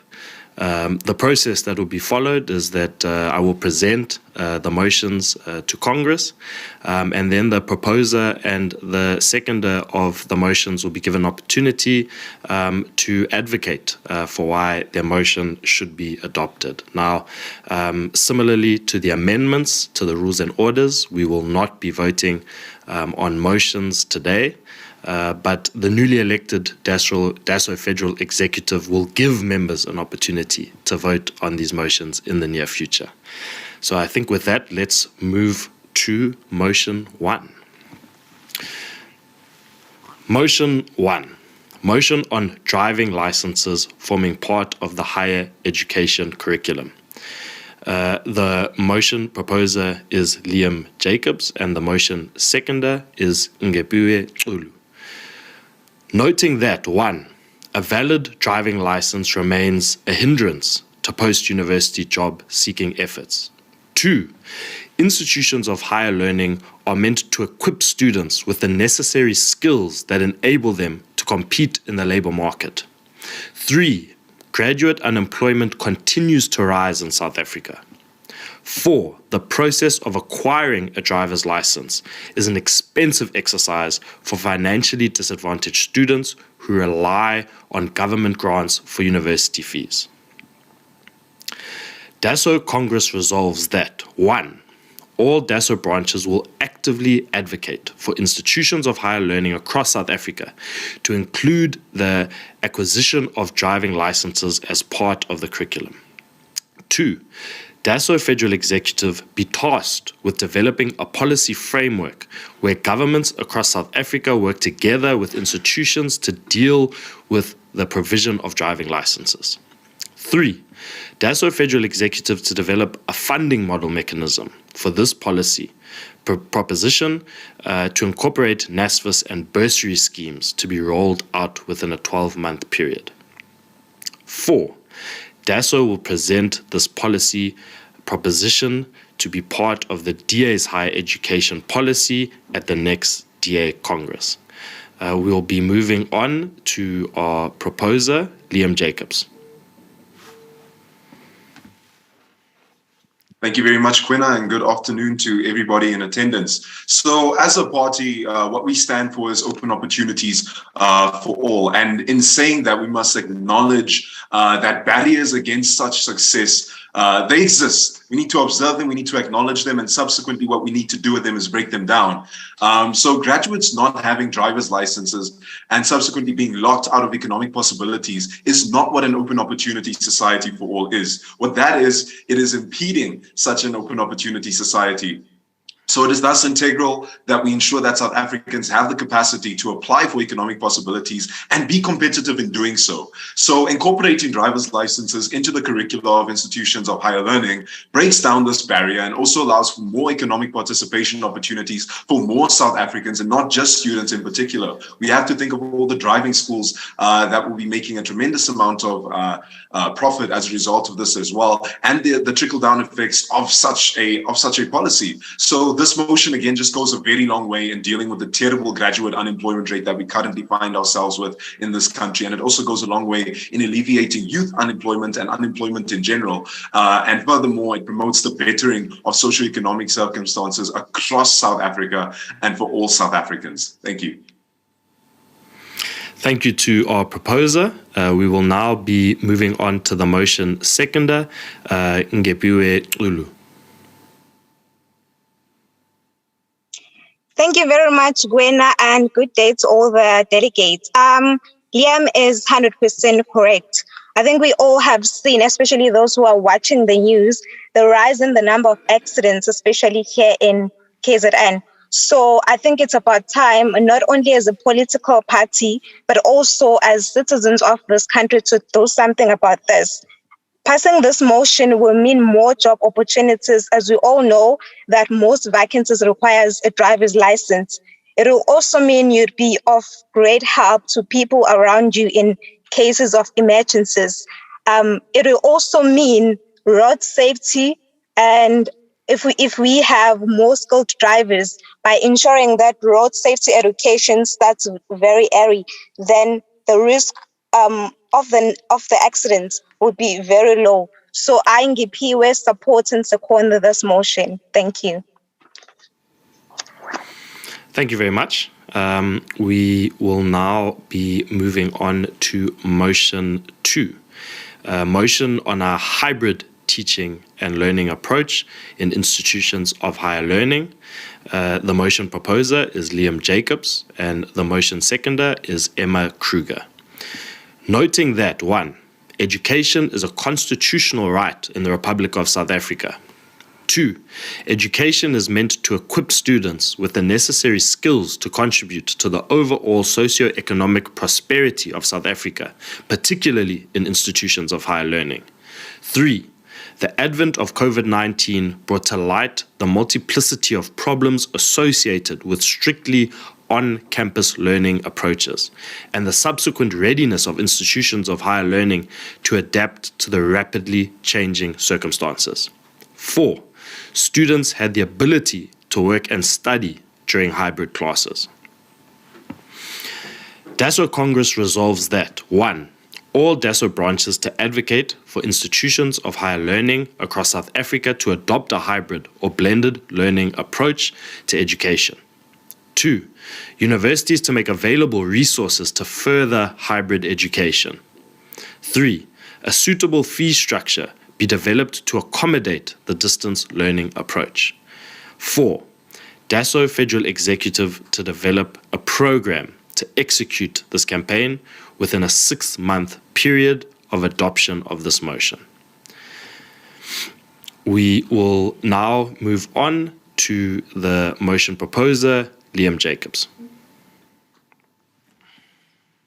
Once again, thank you so much, Kwena. So the aim of this entire motion is four-pronged rather. It is about increasing access to institutions of higher learning for more students. Because when you allow students that can only strictly attend classes on campus to attend on classes, and you allow students who don't necessarily have to, be in person on campus to attend classes online, you are alleviating a major space problem at universities. And in doing so, you afford more students the opportunity to access higher education. I mean, I recall being in my first year in an economics class and seeing students having to sit on the floor. The lecture hall was so full, and what I saw was the need to alleviate a space problem at universities. Furthermore, what this also does is it deals with the accommodation crisis, because traditionally institutions of higher learning in South Africa are residential, which implies that students stay in a close vicinity to the institutions where they find themselves in, and then subsequently attend the institutions that are in close proximity to them. So in modernizing education like this, what we are also doing is dealing with the accommodation crisis that is currently faced by students, and also dealing with the tremendously high accommodation prices that these residences and these private accommodations charge students. So students would also be afforded the opportunity to work and study, which then gives them crucial work experience, which also makes them very, very competitive in the working environment. And this opens up another entire range of economic possibilities for students. And I think that this motion entirely also just modernizes education. And what we're going to see with that is a tremendous amount of positive externalities. Thank you so much. Thank you so much to our proposer. We'll now be moving on to the motion seconder, Emma Kruger. Thank you so much, and good morning to everyone who is currently present on this first DASO Congress that we've ever had. So I strongly second this motion. I think in the day and age we currently live, we cannot do anything else but use a hybrid learning system. We have the technology, and I promise you that universities in South Africa will fall behind if we do not start leaning towards a hybrid approach. I think every student at the end of the day has a right to get an education, and DASO really truly does stand for no student left behind. So I support this motion, and I think it is the way forward, and it's important that DASO and their members really encourage for this motion to become a reality at universities in South Africa. Thank you so much. Thank you very much to our proposer and seconder. We will now be moving on to motion 3. This motion is proposed by Liam Jacobs, and it is seconded by Zandile Umisa. Motion on green campuses towards provision of renewable sources of electricity and water. Noting that 1. The failings of the Department of Water and Sanitation, the Department of State-Owned Enterprises, and the Department of Mineral and Energy have resulted in South Africans being faced with unreliable sources of power and water. 2. The DA advocates for independent power production through a multi-pronged approach. 3. There's a huge reliance on groundwater in South Africa due to the prevalence of aquifers.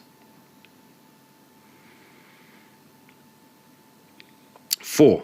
Students in residences are mostly affected by water and power outages and are unable to fully be present in their learning environment. DASO Congress resolves that 1. All DASO branches to advocate for institutions of higher learning to implement policy reforms towards sustainable and reliable energy supply. 2. All DASO branches to advocate for institutions of higher learning to utilize borehole water and ensure the creation of underground reservoirs or other locally appropriate measures at residences for steady water supply. 3. A campaign around green campuses to be developed and ready for implementation for all DASO branches. We will now be moving on to our motion proposer, Liam Jacobs. Once again, thank you so much. So the aim of this entire motion is to ensure that students aren't affected by the infrastructure-related failings of the ANC government. Unreliable sources of energy and water, they indefinitely stem from the ANC. So it is thus integral that we protect students from these failings. And that is why DASO must promote alternate and green sources of power generation as a means of protecting students. Ensuring that students have a consistent power supply allows them to access Wi-Fi consistently, which they could use for research, for example. And furthermore, an uninterrupted water supply, for example, goes a long way in ensuring that students are able to complete their studies. You got to look at the positive externalities associated with a clean and steady water supply.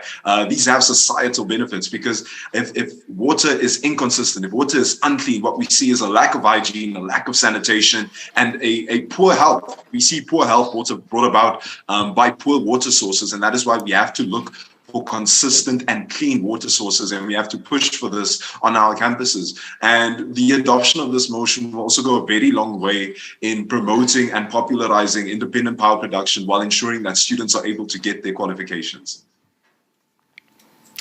Thank you very much to our proposer. We'll be moving on to our motion seconder, Zandile Umisa. Okay, thank you, Gwena, for the opportunity to speak. The reason why I support this motion is that power and water is a very crucial aspect of anyone's daily life. And in a student's aspect, it affects the lecture attendance, inability to cook a meal, to sleep, and to make sure that you have something to eat before you sleep, staying hydrated, and many more things. Some areas go even weeks or days without running water. And also another issue is drinkable tap water also is an issue. And some campuses have tried to provide for this by having Jojo tanks on campus. However, the water is still not drinkable. So also the Department of Water and Sanitation, as well as the Department of Minerals and Energy Resources, also needs to subsidize these projects for each campus because water filtration systems are needed. And also some reses don't have generators as well. So when there's no power, students can't continue. There's no Wi-Fi. You don't have access to a lot of things. And some of us in this Congress right now are also experiencing the same issues, but we still have to continue with our daily lives. So this is something that I strongly advocate for and I think should be adopted. So yeah, thank you. Thank you very much to our seconder. We will now move on to motion 4. The motion proposer is Liam Jacobs and the motion seconder is Olani Clement Nyalunga. Motion on a DASO branch development model. Noting that 1. It is integral for DASO to grow and develop its branches. 2. Branches constitute the foundation of the organization, as most DASO members initially join at a branch level. 3. DASO cannot grow without the growth of branches. 4. Not all institutions of higher learning have DASO branches. 5. The DA has representatives across South Africa. 6. The development of an ancillary is not possible without assistance from the DA. DASO Congress resolves that 1. DASO to adopt a branch development strategy at a federal level which will serve as a guiding document on a branch development. 2. The DA to assist in developing DASO branches at institutions where there are no branches, from a branch level to a constituency level. 3. The DASO Federal Executive to be tasked with creating the said document by the end of 2022 so that it can be implemented in the 2023 academic year. We'll now move on to the motion proposer, Liam Jacobs. Again, thank you so much, Quina. So the aim of this motion is to ensure that all students across South Africa have the ability to be represented by the only students' organization that will leave no student behind. This motion also acknowledges the need for a framework that DASO needs to develop branches across South Africa. And furthermore, what this branch development model would do is not only lead to a high membership for DASO, but it would also increase the caliber of activists that we have, because it would need to include training to ensure that leaders are equipped with the best possible set of skills necessary to take this organization forward on their campuses. And also in the run-up to the 2024 elections, a very, very crucial election, if I might add that, it is crucial that we ensure that DASO has the organizational capacity and gravitas required to encourage students to make their way to the polls. And finally, if we have active members from branches that have been well developed, branches that have the communicative infrastructure in place, that have trained membership, it would lead to SRC victories across the board. It would lead to successful campaigns. It would lead to positive electoral outcomes for the DA. And it would also increase the amount of students joining the party from across South Africa. Thank you very much to our motion proposer. We will now be moving on to our motion seconder, Olani Clement Nyalunga. Thank you. I think we all agree that branches are a basic unit of every organization, and therefore it is important for us to build strong and vibrant branches that will champion interests of students, and branches that will also drive issues of students to a national level. Hence, Mpumalanga has taken that direction of launching more branches, and we believe and hope that the coming leadership will push through the same mandate so that we can have a DASO branch in every institution of higher learning, making sure that there is no student that is left behind. Thank you. Thank you very much to our seconder. And before I move to motion 5, Democrats, I must just say that in no other organization would you see two candidates contesting each other for federal leader, supporting each other in a motion. And I think it speaks to the fact that this is an organization that is truly student-centered, and an organization that will always put students first. Moving on to motion 5, the proposer is Liam Jacobs, and the motion seconder is Ngepiwe Xulu. Motion on the development of a yearly strategy. Noting that 1, all institutions of higher learning operate on a calendar year basis. 2, all institutions of higher learning are constitutionally obligated to have SRCs. 3, all institutions of higher learning have first-generation students, as well as a constant influx of first-year students. DASO Congress resolves that 1, DASO Federal Executive to develop a framework wherein the different phases of the year are accounted for. 2, the framework must acknowledge and engage with the influx of first-year students, SRC elections, development of activities, and the graduation of activists. 3, all DASO branches to meet minimum standards through a reward system in order to qualify to receive financial assistance to contest SRC elections. This will now move on to the motion proposer, Liam Jacobs. So one more time, thank you very much, Quinn. I appreciate it. So if there's one thing that we need to acknowledge as an organization is that we need to acknowledge the environment we find ourselves in and what comes along with it. So when I'm talking about what comes along with it, we must acknowledge that the environment that we operate in is a structured environment and that there are many patterns, right? So institutions of higher learning afford us with the ability to create structured plans that are in accordance with the different phases that we get in a year. And that is why, as an organization, for example, in the first part of such a plan, you need to recruit incessantly at the start of the year and continue to recruit throughout the year. You need to engage in activism throughout the year and also develop these activists, train these activists. And you must also acknowledge that SRC elections take place, and they take place at a particular time of the year, and you need to plan accordingly as a result, of course, in no particular order with regards to what I just mentioned.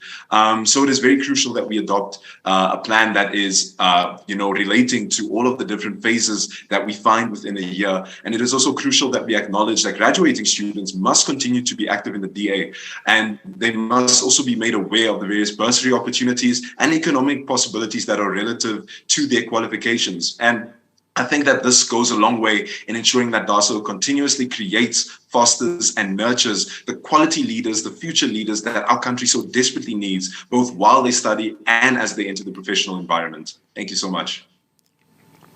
Thank you so much to our motion proposer.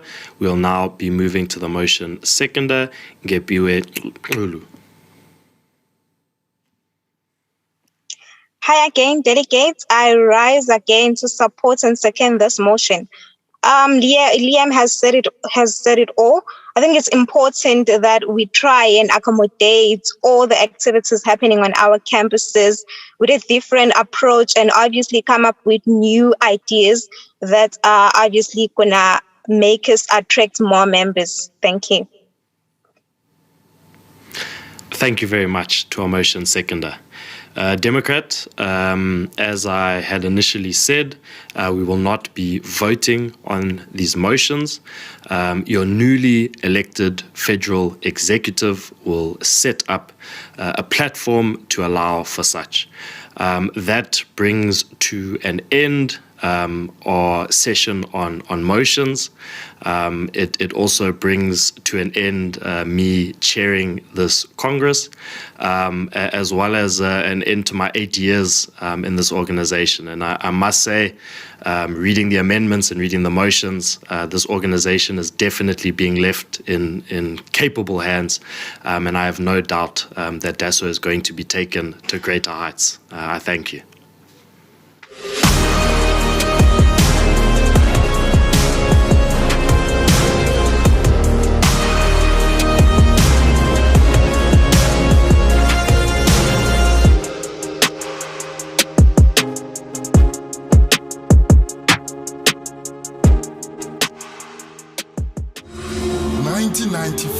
Was a great moment in our country's history.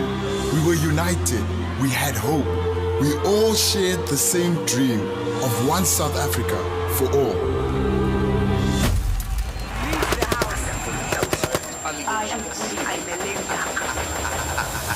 That dream has been hijacked, corrupted, and sold out by the power-hungry and corrupt.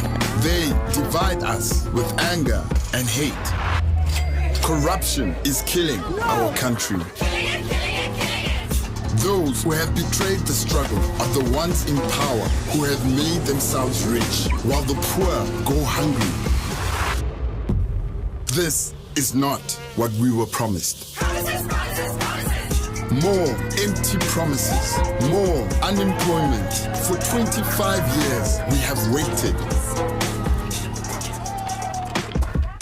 We are moving backwards. The choice before us is simple. Either we make a change and move forward, or our dream dies. Only you have the power to bring change.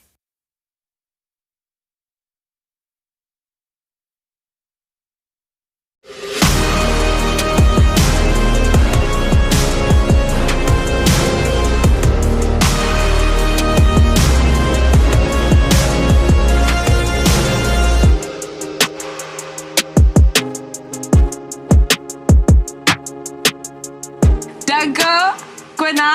That was a fruitful session and some important motions were passed. And with these motions, we are able to champion student issues. And so I say, hoi hoi, DASO, hoi hoi, DASO delivers. DASO is solution-driven. Indeed, with DASO, there will be no student left behind. Here for it. Now we come to the part of the program where we announce our DASO leadership candidates. We will be electing our federal leadership of DASO nationwide. Karabo, tell me, what will this mean going forward? I mean, Naz, it will mean when we say no student left behind, we mean it.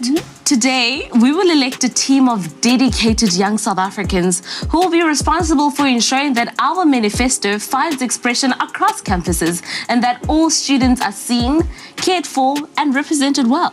This is so exciting! Having our first DASO Congress, electing our new leaders.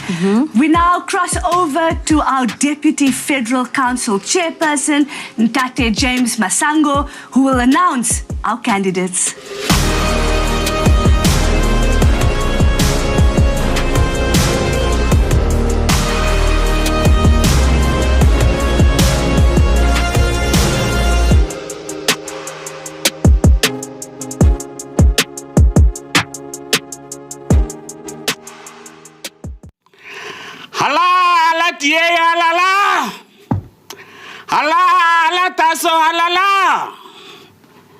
Thank you, Karabo. Thank you, Nazli. Good afternoon, DASO delegates, and I hope you are all excited. As you are aware, today you will be voting for the new DASO federal leader. All other positions have not been contested. The DASO federal leader are the following: Liam Jacobs and Kolani Clement Nyalunga. I repeat, the contestants are Liam Jacobs and Kolani Clement Nyalunga. This is online election, and we are only voting for these two candidates. To explain the online OPA vote process, we will now play a video by Adrian Frith, an expert in OPA vote.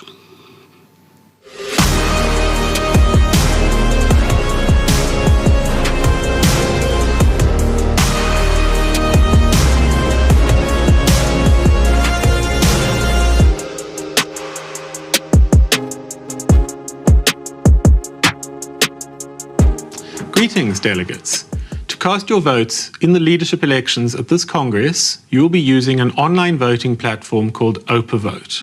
You should already have received a secret voting code sent by SMS to your cell phone. You must keep this code secret because it is what guarantees your access to the ballot. Your code may be used to cast only one ballot.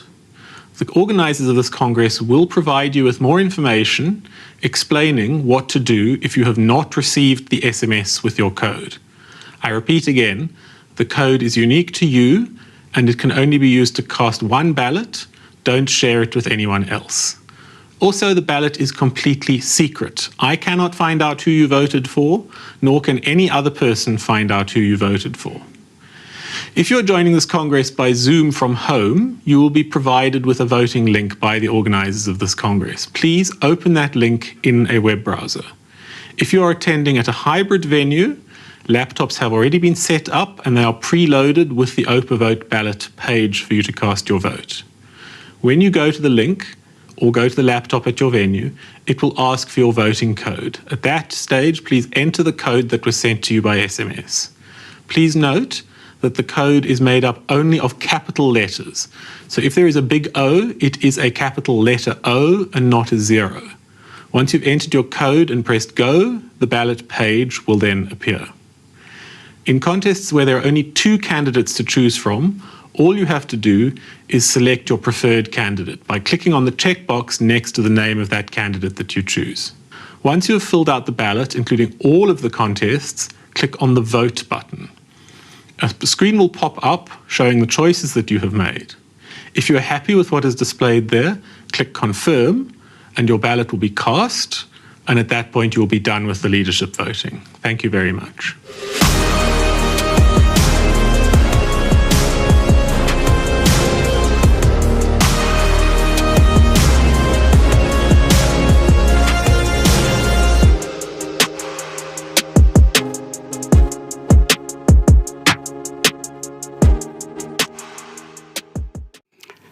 Delegates, should you have any questions or you have not received your link or code, please contact the following number: 063 400 7906. And I repeat it again, 063 400 7906. The number is also at the bottom of the screen. Voting will commence now, and the voting is only for 60 minutes, which means it will close at 1:10. Voting, please ensure that you cast your vote before the closing time. I repeat, voting is now officially commenced.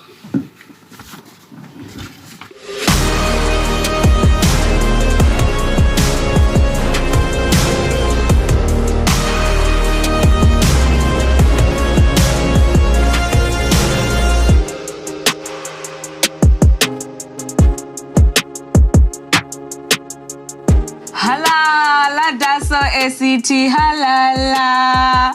It is always so exciting to see fellow young people claim space and take ownership of the future. Nasli, we've seen who the candidates are, and I think it's a pretty exciting tug of war going on there. Who do you think our DASO leader is going to be? Will it be Clement? Will it be Liam? Well, Karabo, whoever it is, I am confident that they will lead well and represent students across the country. Democrats, voting is now officially open, so make sure you get to it and cast your vote for your preferred candidate. You have just over an hour to cast your vote on OpaVote. Don't waste time. Do it now. Dala what you must. Let the voting begin. And guys, please let us not do what we do with our assignment submissions. Let's get to it now. And if you have any technical queries with your voting, please contact our team via WhatsApp at 063 400 7906. The number is 063 400 7906. Now we're finna take a quick break. Make sure you cast your vote before you do anything else. There are still a lot of exciting things that you don't want to miss. We will be handing awards to some outstanding DASO members. And of course, the big finale, the announcement of the final voting results.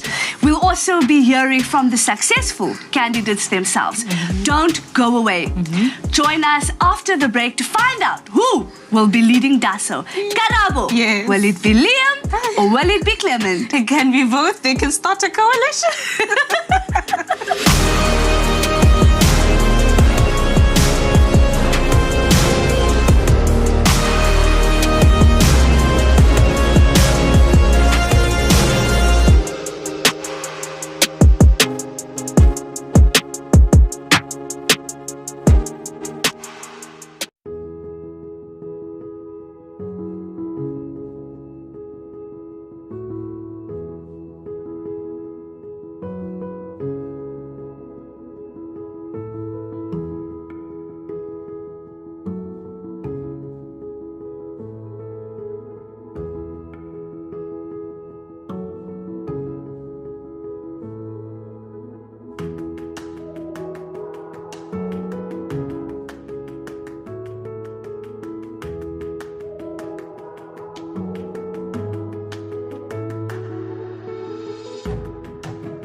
am a mother.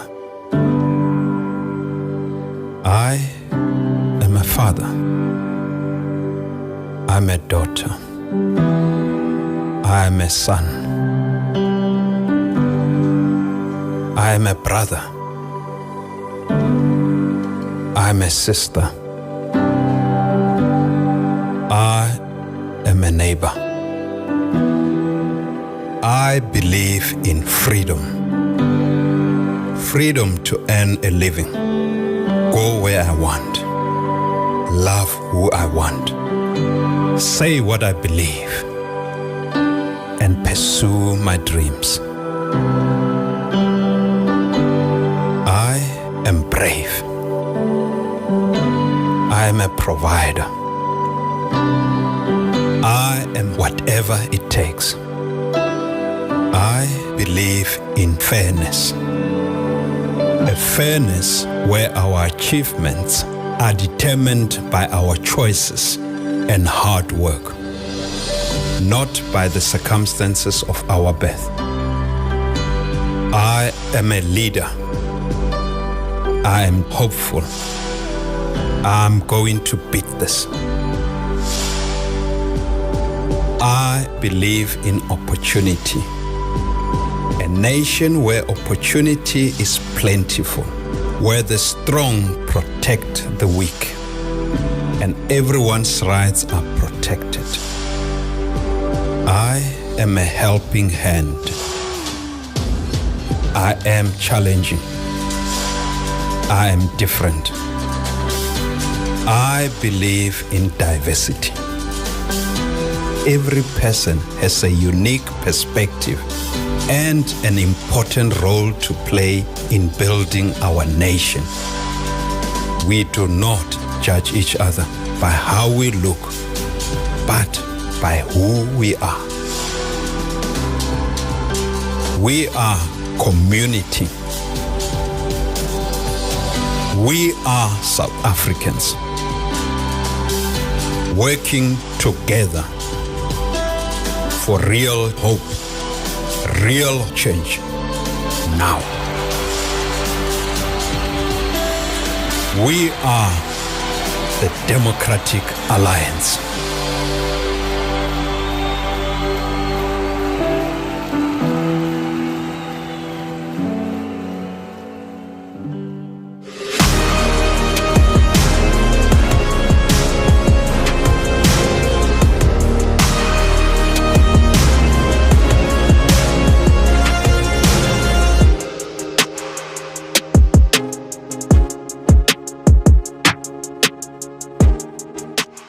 Welcome back here in studio. We hope you had a good break and did everything that you needed to do, but most importantly, that you're still voting and that you're done voting.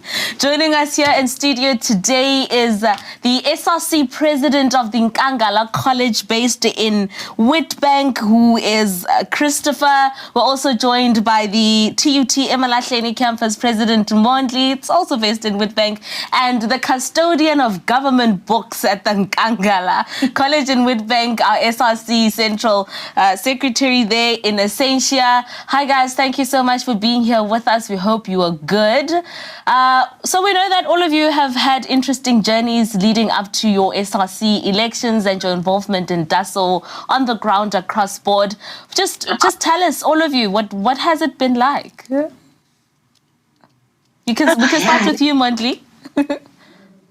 Okay, how are you? Hello, guys. Good. Hi. Like I was doing firstly deployed by DASO. It's been fine. It's been well.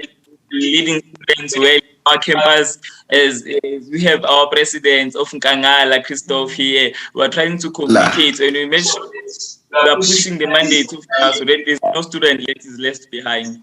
And for you, Secretary, how's it been? It's been hectic, but it's been successful, and it's been nice. And we're pushing. Pambili. President Ngwenya, yes. How has it been for you? How are you? Good, thank you, President. How are you? I'm also good. Being an SRC for me, it's been quite hectic. Being the only president coming from DASO, you know how it's like being joining. Yeah, like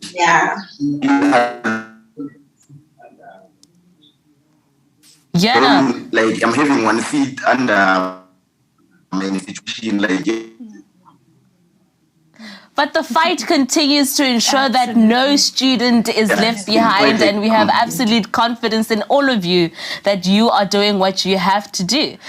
100%. Let me say congratulations to each and every one of you on your elections and the success that you continue to make DASO proud. I just want to find out from you your manifesto. It obviously resonated with so many students, and that is essentially what got you elected. So tell us, what is your manifesto? If you maybe can give us some points, and how do you put it into practice? We'll start. Mondli, go ahead. Okay, thank you very much.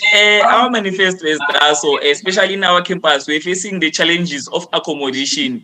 As students, a majority of the students who came to register during registration, who don't have fund, especially NSFAS, they don't have access to get accommodation. So we fought as DASO that all students, they must get conducive and suitable accommodation in all campuses and in all universities.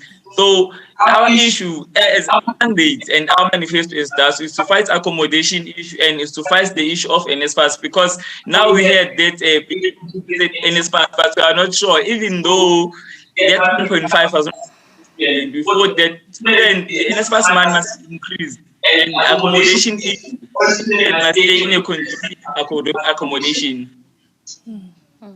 I mean, so campus life for you is different in Essentia. Were there any similarities, or do you have any differences? There's a difference, especially between the TVET sector and the university sector. Sure. So in our manifesto, one thing we want is equality between TVET college and universities. We want all the students to get the same treatment. At first, we didn't have accommodation, but luckily this year it was accredited. So students from next year will be staying in a safe accommodation. So, and the other thing that we had was we had an issue with students who were doing PLPs, not getting their funds and stuff like that. And it's something I fought. It's something I was very focused on. And it's something that I can say I've succeeded. Students will be getting their money. So it was very beneficial. So it was a win. And that's what we want. We want to make change. We want to fight for students. We want, like, there needs to be a difference. And most important, there needs to be equality in all students, be it TVET, be it university. We need that equality for everyone so the student will be found. 100%. President Ngwenya, your secretary has pretty much laid the foundation of what informs your priorities as an SRC. But what do you think is left behind? What are you focused on right now? Our main focus that that my secretary has just left behind, we also have implemented online learning, because if ever you miss a class, maybe we won't get that what they have learned during that time. So we also implemented students now, they are having online learning. We also did the online registration, because some they come far. Maybe someone comes from Bumalanga or Nelspruit. So also implemented the online registration. Now the students are getting that. I mean, Mondli, quite a lot of us, the previous panel and the UFS SRC president has mentioned that it is difficult to be in an SRC where you have to juggle other human beings, but it is also something that is very fruitful and it's a very fruitful and worthwhile experience. Do you, sitting there now, see how these challenges have now birthed a better a president and public representative in you? Yes, to be honest, I'm very happy and I'm proud of myself as a president, because I've changed so many lives. Some of the students that have assisted, they've graduated now, they are going to workplace. And another thing that we are facing to lead during COVID-19 is tough because we are going to online learning, but we make sure as we have leadership to continue to push all students to focus and then all students to be in this thing of online learning. But another issue with other structures of task and EFF, we're going to have that pressure. But I've managed and I'll make sure that I'm still going to push that. But another thing that the new leadership that is going to be elected that I want to emphasize on is that if you can push all our students to register to vote in 2024 and to register to be in DA, we are going to grow DASO to be in better and to grow in future. Absolutely. Mondli, you're proud of yourself, but I'm here to tell you we are proud of you. And keep pushing, keep moving forward, because indeed, young people are not the future, we are the present. Yes. Just, a question, maybe I'll throw it to Innocentia. You have this success and you are in SRC.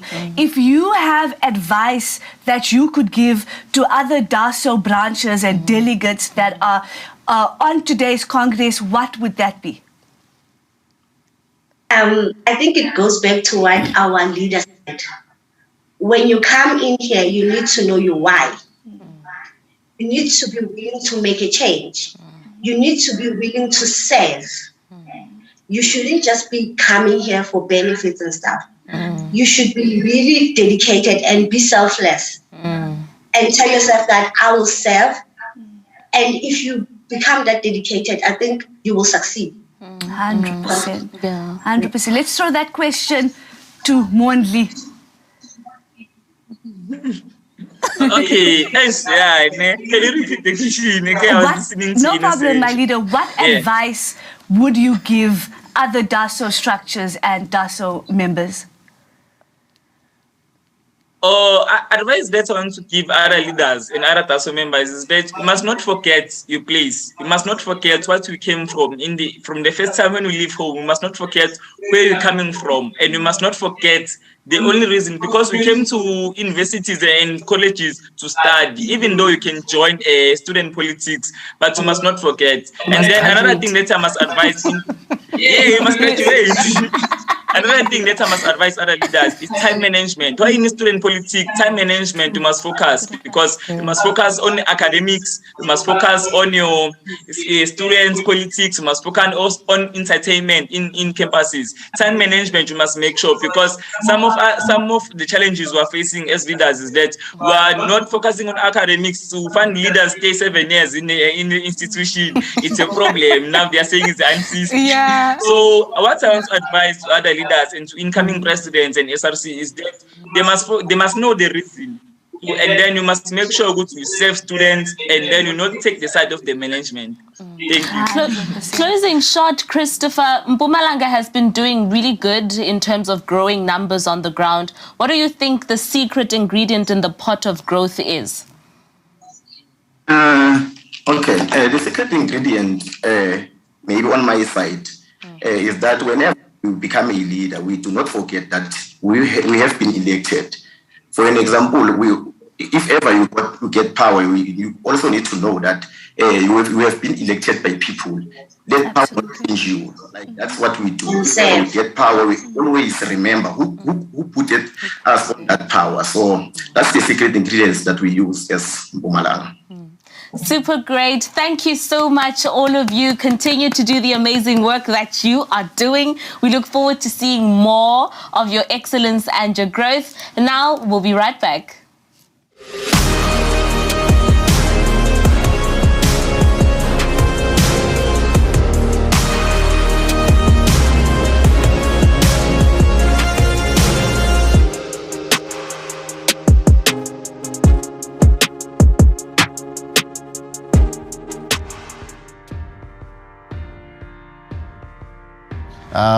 I'm born and bred in a small town called Kirkwood. It's famous for its citrus, raised by a single mother. I'm an only child to my mom. I then moved to Utnake and ultimately Port Elizabeth. That brought me up.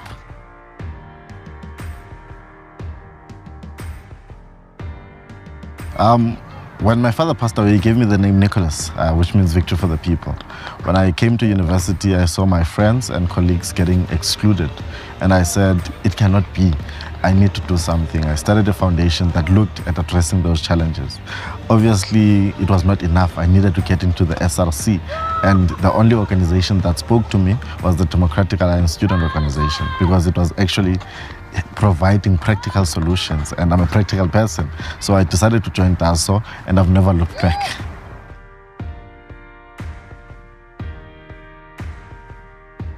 When we look at what is happening in South Africa, young people have lost voter apathy. Young people are not coming out to the polls. We make up 60% of the population, but we are not voting. I said, I'm sitting at home. What am I doing to motivate those young people to vote? And when the opportunity came for me to be able to contest for the DA Youth Leader, I said, I want to do it because we want to create a DA Youth that is a home for all young South Africans, a vehicle that everyone can look and feel can be their voice.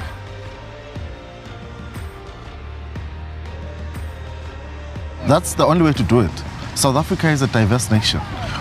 We are a diverse nation, and that's what makes us special. We are beautiful because of our diversity. And that means that it's not only about Nicholas, but it's about Nicholas, Sean, Tenille, and Sandra. It's about all of us. That way we can be able to build a country that all of us can be proud of. And what I love about the DA is that wherever we govern, we cater for everyone. We cater for the poor and we cater for the rich, because we understand, as a society, if we want to build a society that has social cohesion, we must be able to provide and cater for everyone.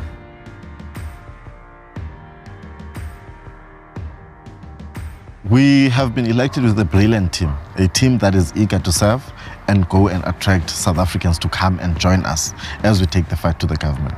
We've decided to take an approach that is that of pragmatism, where we provide practical solutions to the practical challenges that we face. I believe that most youth formations have always been known for outlining the problems, but none of them actually come with the solution. So we've taken a different approach to say we will identify the problem and we will give you the solutions. But we will not wait for you to implement them. We will go out and mobilize to ensure that we are in the position to implement those things. We've done it in Gauteng, where young people were at the forefront to ensure that we remove the criminal ANC mayors from government and put in mayors that actually get things done.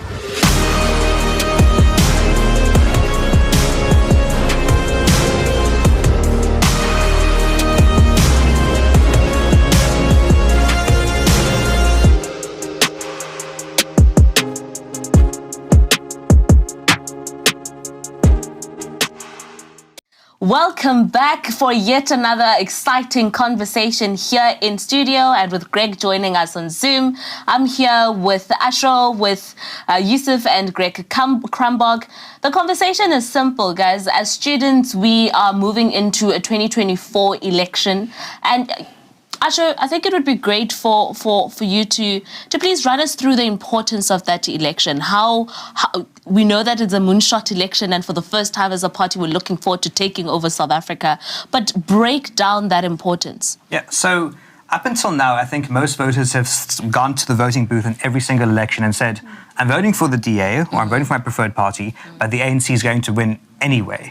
So this election is our one opportunity, firstly in the build-up to this election, to explain to voters, actually, the ANC in last year's election got under 50%, got 46. Sure. They are underwater, they're losing support everywhere. We've seen, even in rural Mpumalanga, up and down, DASO can win elections across in ANC heartlands, what used to be ANC heartlands.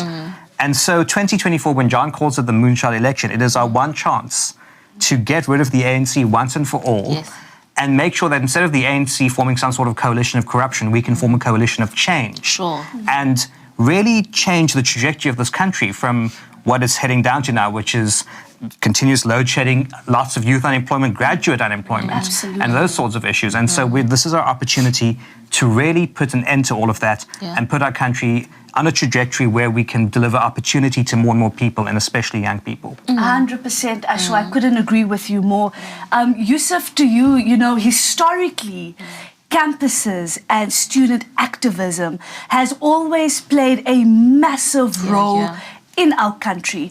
If you look all the way back, Nelson Mandela, Steve Biko, they come from institutions of higher learning where their activism grew, and that's where, you know, we learned how to be leaders.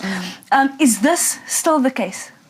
Well, one of the problems we've had, Naz, in the last election and in the one before that, young people in general haven't turned out to vote, haven't registered to vote.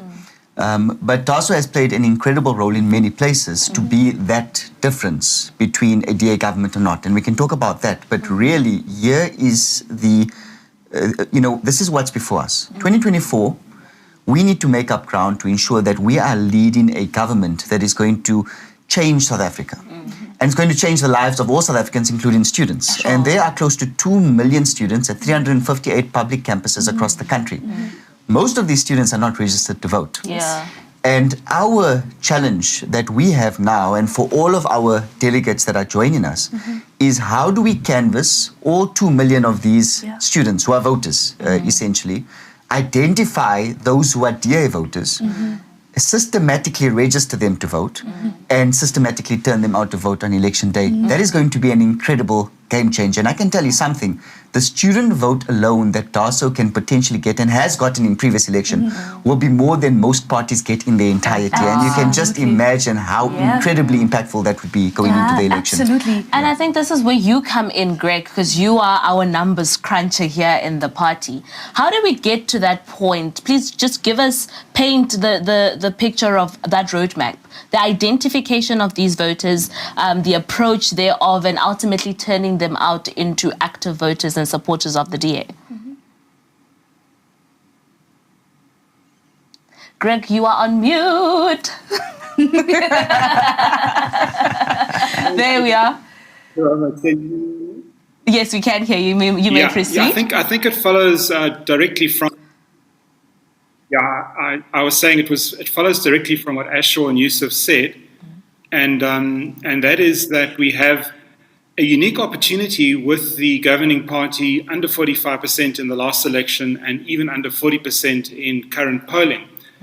And so when we look at that and we look at 2021 and we see how our extra registration of people across the country added another 65,000 votes to our national tally, and bringing them actually out to vote contributed another 344,000, we're looking at well over 408,000 people that added very, very considerably to our result. And it's interesting listening to Nicholas just a few moments ago in his segment, where he spoke of 60% of our people in our country being young people.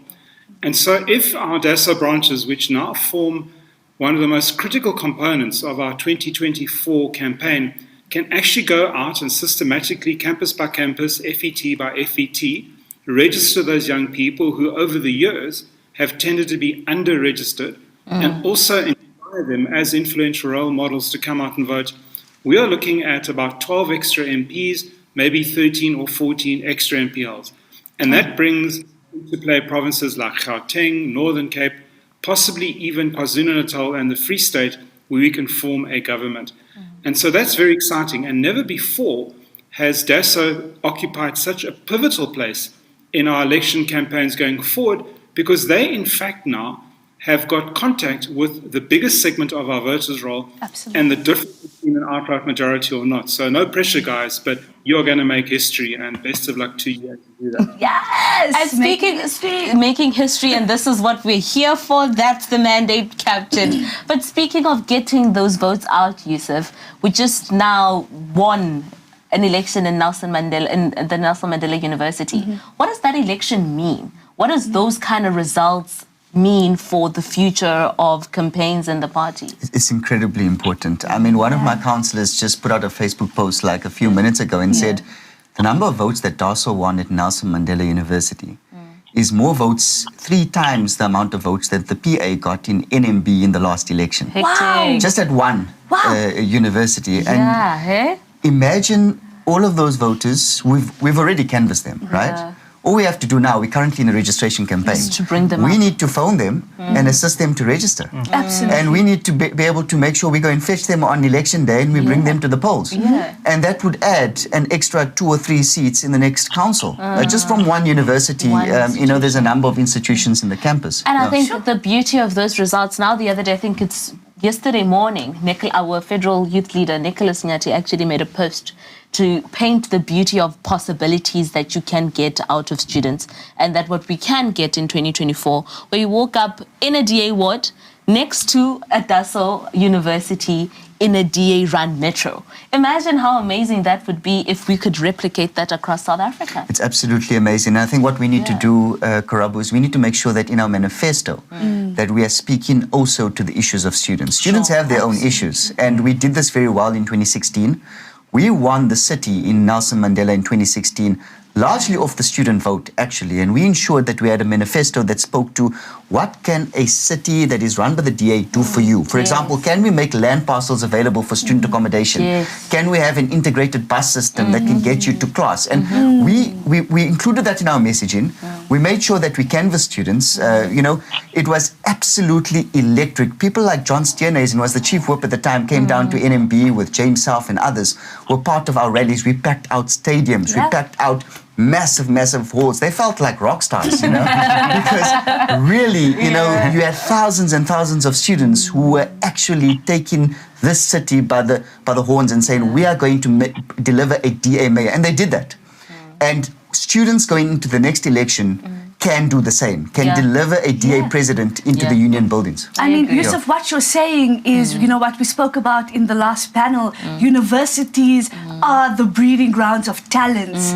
And it's an untapped market that if we can get into it as the DA, we can see so much successes, as we've seen. As leader Nyati has said, waking up in a DA ward, in a DA municipality, this is the success that DASO can bring. Ness, there's one more point, right? Students come from communities. Yes. And many of the elder generation who really, coming from the past that we have, more suspicious about the DA. And, if you have students going back into their villages, Ash, right? Speaking, because they are also rock stars in their own communities. They are the ones who are the pioneers, who are getting a further education, who are able to go back into their communities, speak to their own folks, speaking to their grandparents, speak to their neighbors and say, listen, this is what the DA is about. This is how we can change South Africa. It would be absolutely amazing to see that blue wave cross right across the country, and starting from the campus right across the communities. I couldn't agree with you more.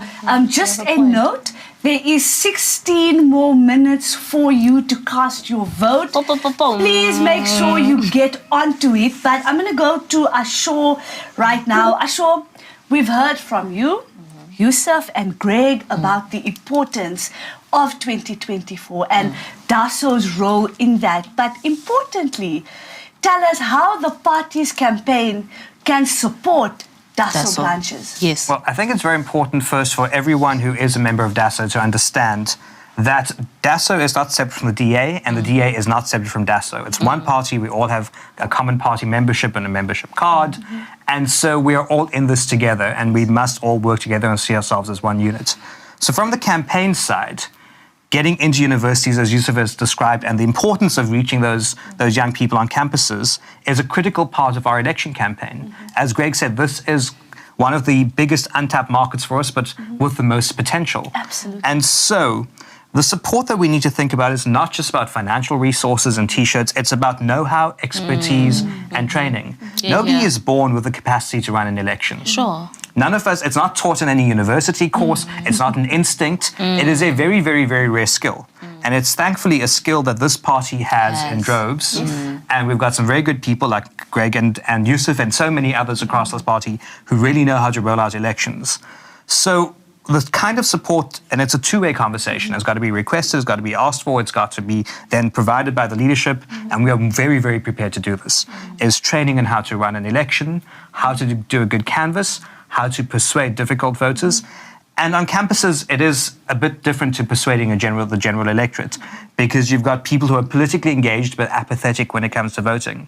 Whereas sometimes in with some of our voters, we find that they're very willing to vote but apathetic about politics. And so it's a complete inverse of the type of environment that I think that most of us who do door-to-door in our day-to-day lives are used to. So we are able to plug those gaps. And then, of course, it is ensuring that we have good direction and leadership to those DASO structures. So you can provide the training, but if you don't have the leadership support on a day-to-day basis from a public representative, from a figure who can guide the DASO structures to achieve the things they want to achieve, and also simple things, making sure that they don't go off that we don't go off message on campuses and so on. It's very easy to get wrapped up in some of the populist rhetoric of the ANC and the EFF and think that's actually pulling people. But there's a silent majority who aren't being tapped by that. And that's where DASO has a massive, massive opportunity. And so getting those things right and understanding how to communicate the messages, understanding which issues are better to campaign on than others, that's also the kind of support that the party can provide to DASO and that DASO should request and insist on from the party as well. Yeah, breaking the noise. You've touched on something very important, backing by leadership, and that requires appetite.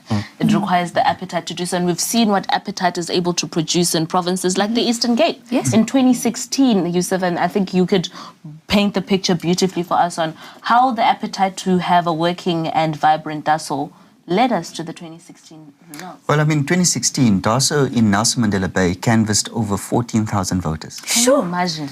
Now, I mean, I want to put that into context. We were about 15 to 16,000 votes short in the previous election. And we turned out most of those voters. And not only did we turn out those voters, we took charge of important parts of the campaign. And I remember running the war room in the Mucha constituency, which was 110 voting stations in the city. More than half of the voting stations in the city was run by DASO. All of the counters in all of those voting stations in ANC strongholds were DASO members and were trained. They were party agents in SRC elections. You know, they had experience in this respect. They played a critical role.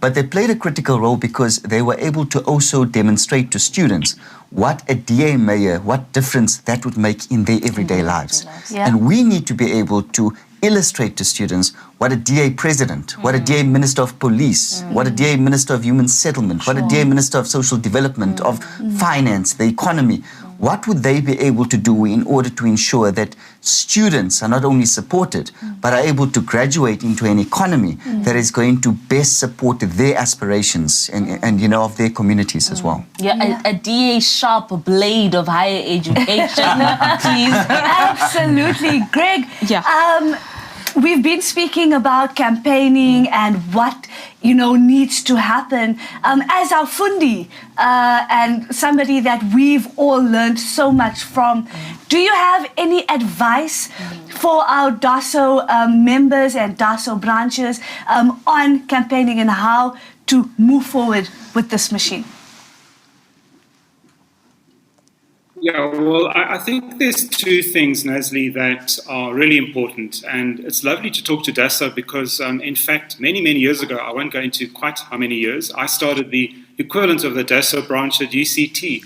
So to see DASO come the distance that it has and the strength that they have now reached in winning the last few elections, it's really fantastic and rewarding. But I think it's important that everybody in DASO dares to dream. Dream of what can happen and will come true. Live your dream and make your dream happen. And the best way to actually do that is to actually campaign for as long as you can, as intensely as you can, and never leave a stone unturned, because it's that grinding away over the years, and all our DASO members have most of their lives in front of them. It's that grinding away over the years that actually gets to the results. So I can't really offer you anything other than a very, very Churchillian type phrase, which is blood, sweat and tears. But with that blood, sweat and tears, you will get there. The second thing I would like to say is that often it goes to very, very fine margins. So we have the outstanding example of my own constituency in Umgeni, which we won the entire municipality by 42 votes. But recently, a couple of weeks ago, we won Prince Albert municipality by 44. So often these elections go down to a handful of votes. Heartbreakingly, in 1999, we lost an NPL by 22 votes in Northern Cape. And in the Free State, we lost an NPL in the year that COPE was established by 175.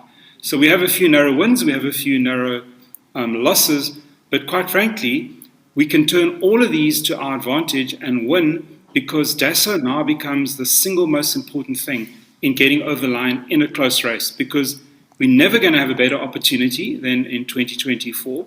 We can push the Western Cape to 60%. We can get an outright majority in Gauteng, Free State, Northern Cape, and KZN. We can become the core of an alternative government.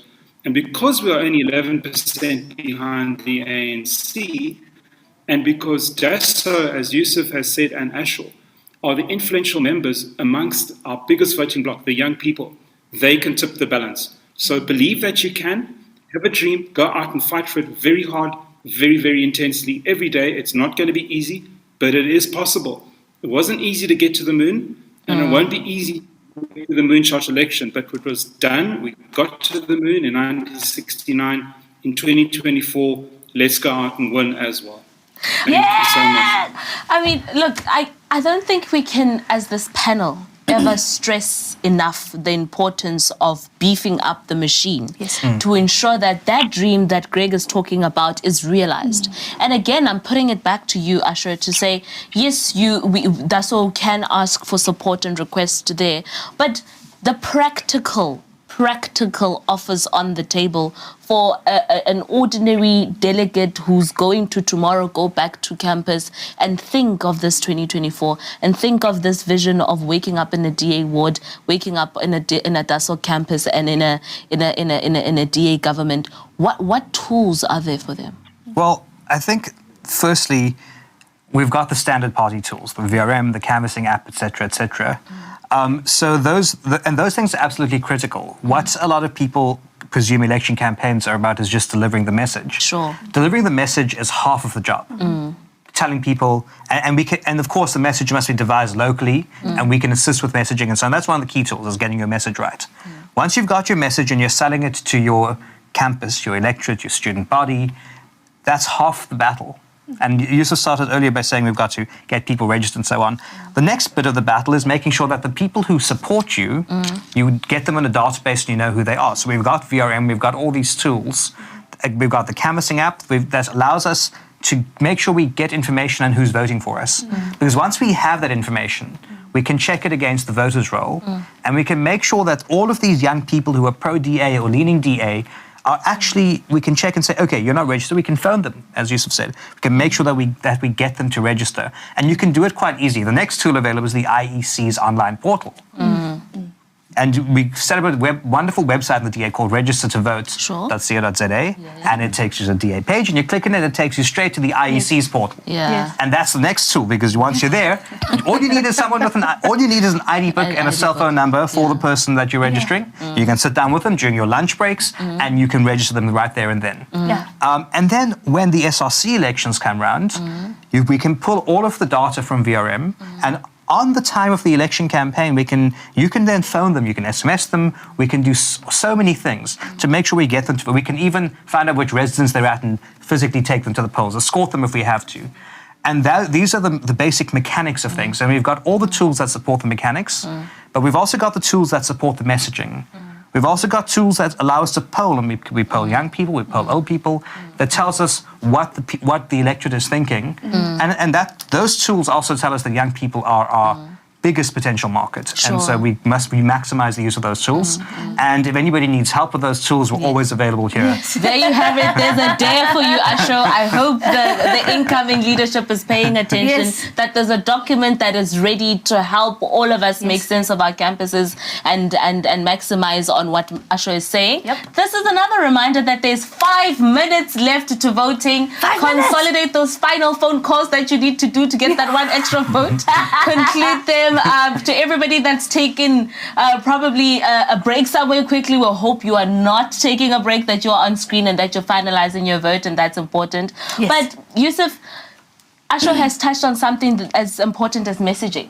And often the frustration of students, having been a student activist myself and mildly still am here and there, the frustration of a messaging that is not coherent between ourselves as students and the party, something that can throw us off a bit. So What is the importance of messaging and clarity?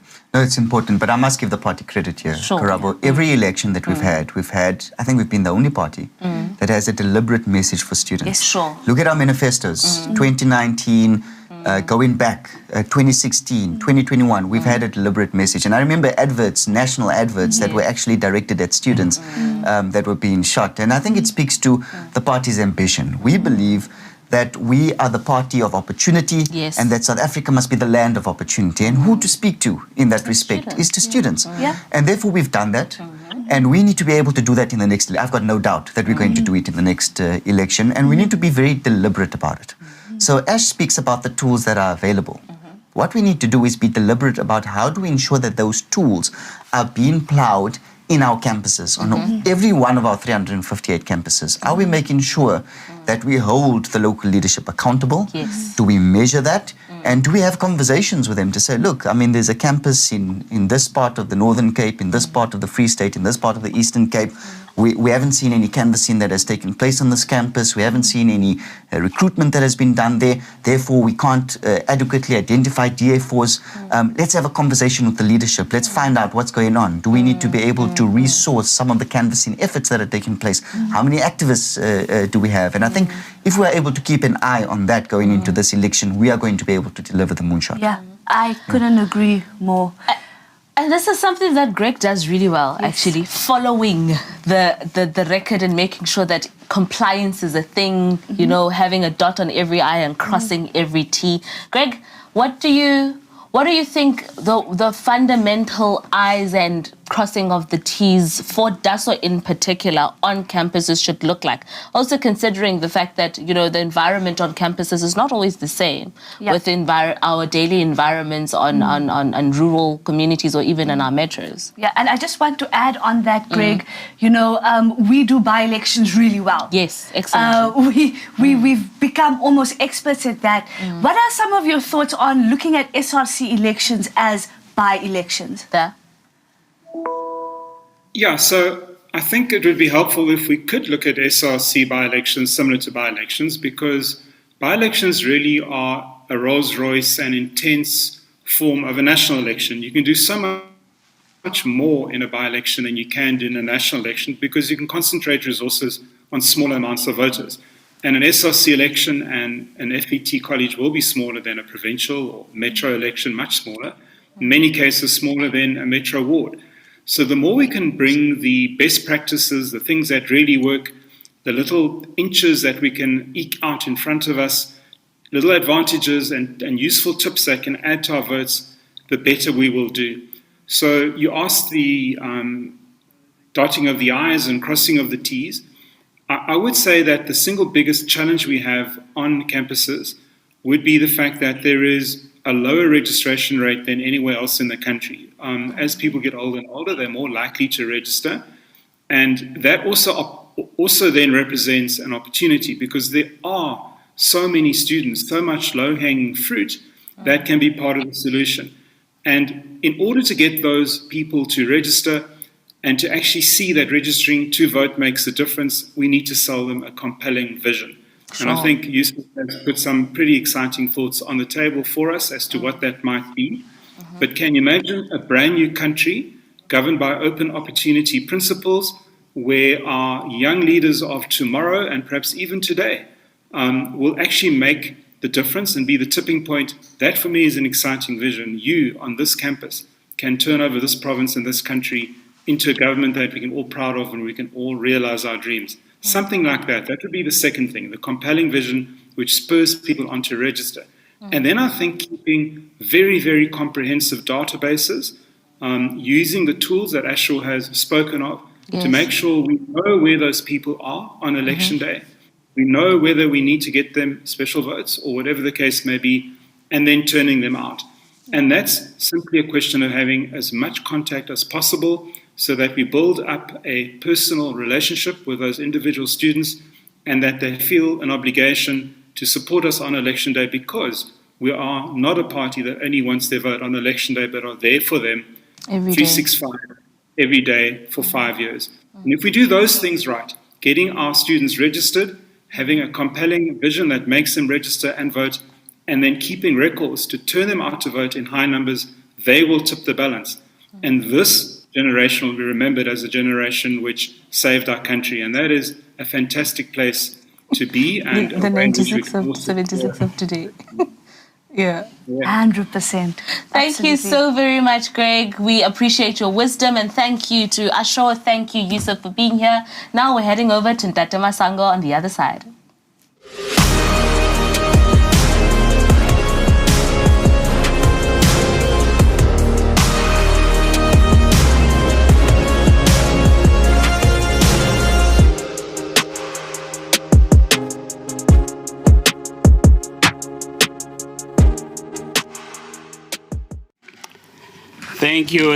Thank you very much, delegates. It is really exciting. On behalf of the presiding officer, Destry van der Walt, and in consultation with the OPA vote, I am now saying to you the voting is officially closed. And thank you for voting. The voting count is now in process, and we'll be able to announce the full leadership team shortly. After the counting has been checked and verified, we will announce them. I thank you.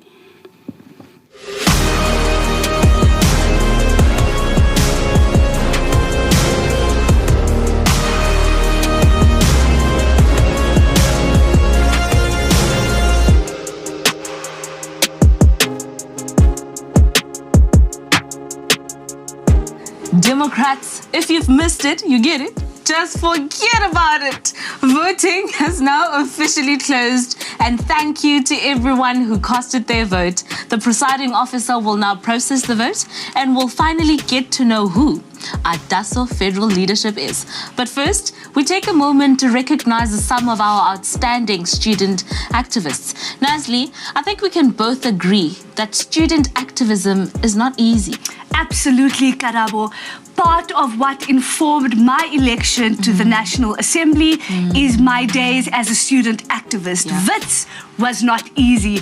Given the history of the university, student politics was and remains robust. I can tell you with absolute certainty that student politics is a great teacher, and the experience I gained continues to assist me today. Student politics is rough, my friend. From replacing stolen posters to challenging the ANC-aligned PYA, it is a thankless job. But today, we take a moment to honor those who have made contributions on campus.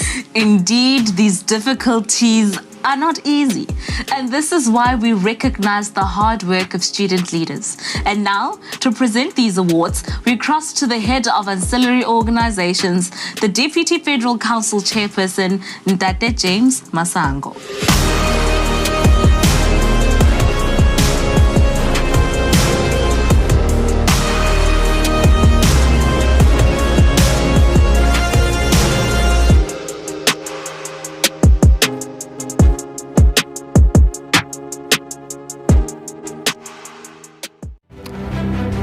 Thank you, Karabo and Nazli. Fellow delegates, good afternoon once more. I'm so excited to be part of this historic event, the first DASO Congress in the DA. We have been trying for years, and today it is finally happening. Thanks to Thomas Walters and Yusuf Kasim, who never gave up with this mission. I'm looking forward to be working with you, DASO leadership. You are the future. We are really in difficult times, and the youth participation is crucial to take this country into the right direction. I'm now going to announce the two distinct categories of awards winners. The first category is for the Outstanding DASO Award Activist. The award is to an individual who has made exceptional contribution towards the DASO structures. And we have 2 winners in this category. And the first winner is Liam Jacobs. And the second winner is Priyanshi Tripathi. Congratulations to the 2 winners. The second category is the Outstanding DASO branch. This award is to the branch who has made exceptional contribution towards DASO, and the winner is from the Rising Sun, Waterfall Boven, TVET College. Congratulations to the students at Waterfall Boven. Thank you.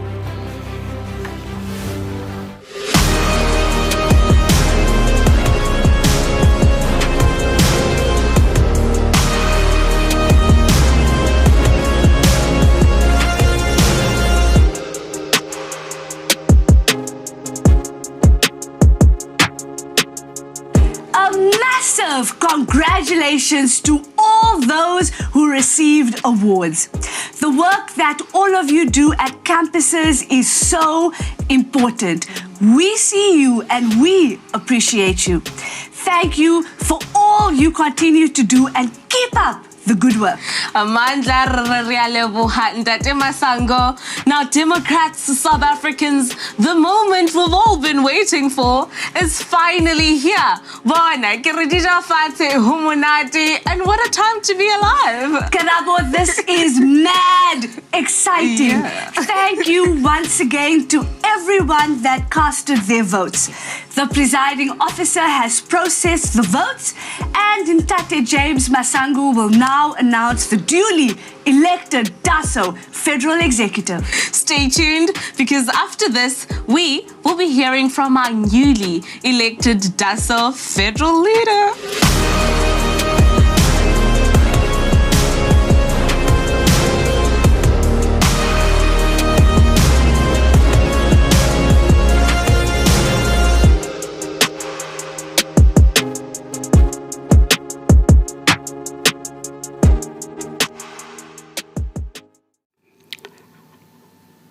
DASO Congress delegates, counting is complete, and I can now announce the duly elected leadership of DASO. Your DASO Deputy Federal Chairperson, Media and Publicity is Boitsoko Gilbert Monanyana. And your DASO Deputy Federal Chairperson, Administration is Mthokozisi Mandla Sibanyoni. Your DASO chairperson is Leonard Malesa. Congratulations to you guys. Well done. And now we are waiting for that very, very important moment. And I hope you are holding your breath. I'm now going to announce the president. Well, verified competition, and I think it was a stiff competition.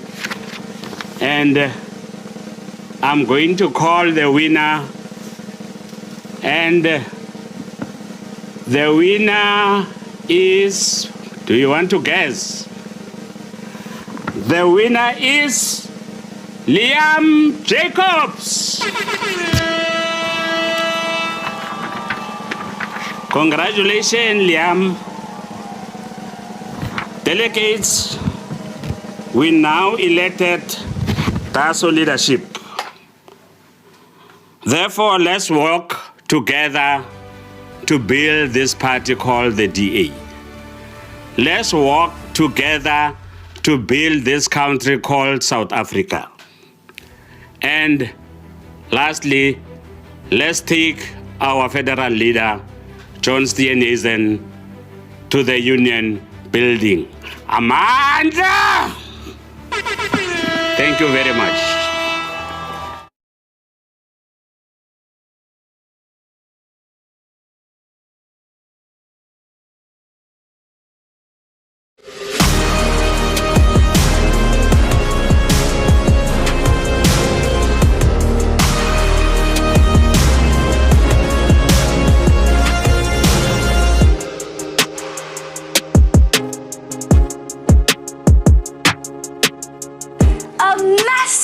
congratulations to all those who received awards. The work that all of you do at campuses is so important. We see you and we appreciate you. Thank you for all you continue to do and keep up the good work. Amanda.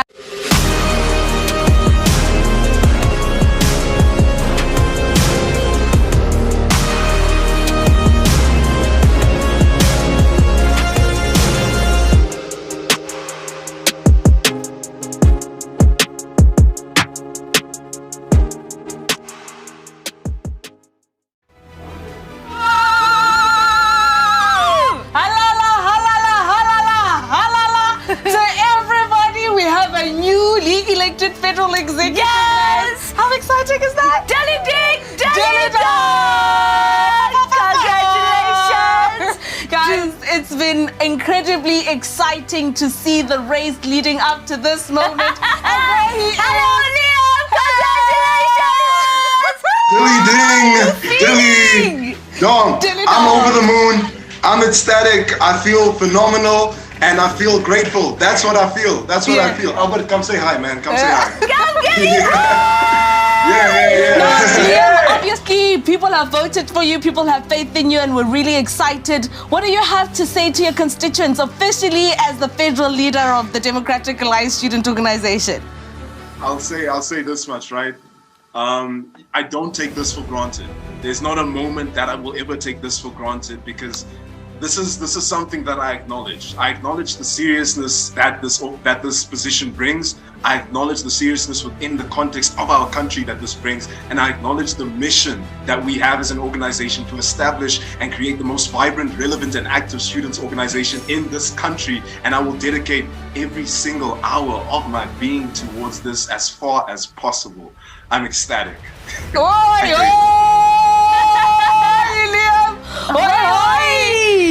Congratulations. Look, this is massive. Like, I don't even know what to say. I feel like jumping around all over.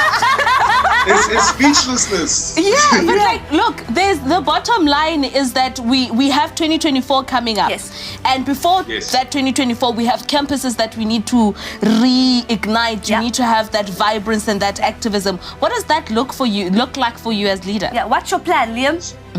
So one thing we have to acknowledge is that students require an organization, a real organization that will champion their interests for them. They need students who will do so in the name of freedom, of fairness, of opportunity, and of diversity. And they need an organization that will do so with tenacity, with vigor, and with persistence. And that is what DASO will be. So this will be an organization that leaves absolutely no student behind. It will be an organization that is there for students. It will be an organization that represents all students, and is an organization that will allow students to dream again. It will place the ability and the capacity to dream back into the hearts of students across South Africa. And that is what we are going to do as an organization. That is what we are here for. Come on! Listen, we've seen the people in your background, but we don't know who they are. Tell us, who is your team standing behind you celebrating? Okay. Right here, this is Albert. Come in. Hello, Albert. Tremendously dedicated, right? This right here, this is the wise man himself. Tremendously dedicated. And this right here is the incoming, duly elected Deputy Secretary of the University of Pretoria's SRC, Mr. Pretorius. Here we go. So these are the people, lovely people. Very lovely. Liam, this is obviously not just a celebration for you, but it is a celebration of your team and everybody that voted for you. Delegates have given you their trust and their confidence to lead DASO forward. You stepped into some pretty big shoes, and we wish you the best of luck. Call on us if you ever need anything. We got you. I've got the signal.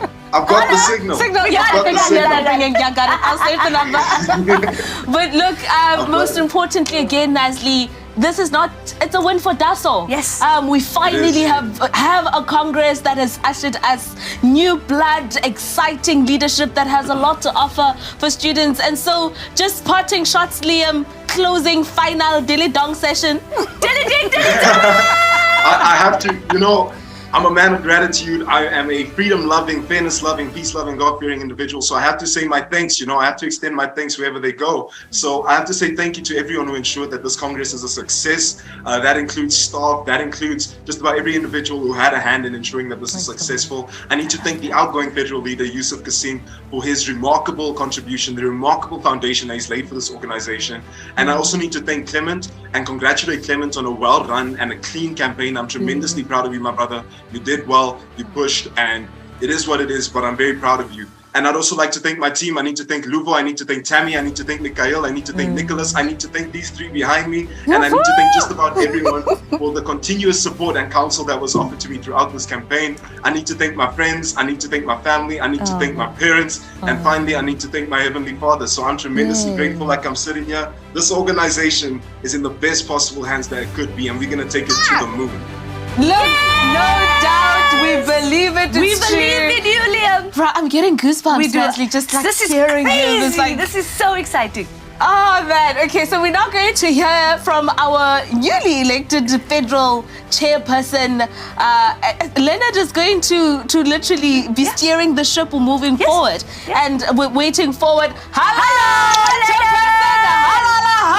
Congratulations on your election. We believe in you and we know that you're going to take us forward. Congratulations. Are you? Yes, I'm very excited. But firstly, I would like to, give thanks to the team that worked very hard to make this success. I would also like to thank the DA federal leader for the time that he invested with us. And also appreciate the DASO branches and councillors who made their time to be here today. We really appreciate that. Yes, and moving forward as an organization, we are sending a very strong message out there to say DASO is the blue machine that is going to make sure that all issues of students are being solved and attended to across the country. But obviously, we have already started at Nelson Mandela University. We have cleaned everything there. So the mandate is very clear. We are coming for everything. Yeah, 100%. Leonard, listen, we have faith in you and we really do believe in this new leadership that's going to take DASO forward more than we could even imagine. Leonard, quick one, tell us what are some of your plans as the incoming federal chairperson? Yes, obviously we need to start from the branch level so that the mandate that we give to the branches is very clear. We need to educate them on the values and policies of the organization so that they have the knowledge and the capacity to, to lead those students. That's why we're going to start with the branches, then we move on campaigns and all those things. But going to 2024 is one of the mandates that we also going to put in place to grow the organization and the DA as a motherboard. Okay, so officially as chairperson, your duty starts now. Today. Right now. Right here. Do it. So please just sign us off as chairperson, honorably so. Say bye. Officially close the Congress. Our chairperson. Thank you very much. Good luck to everyone. Okay, great stuff. Thank you very much, Leonard. Look, I have absolute faith genuinely in the leadership of Leonard and Liam together. Like, it's a thing. It is working out. It is great. And for myself and Nestle here in studio, I'm signing out. I'm saying it's been great and I wish you a beautiful weekend.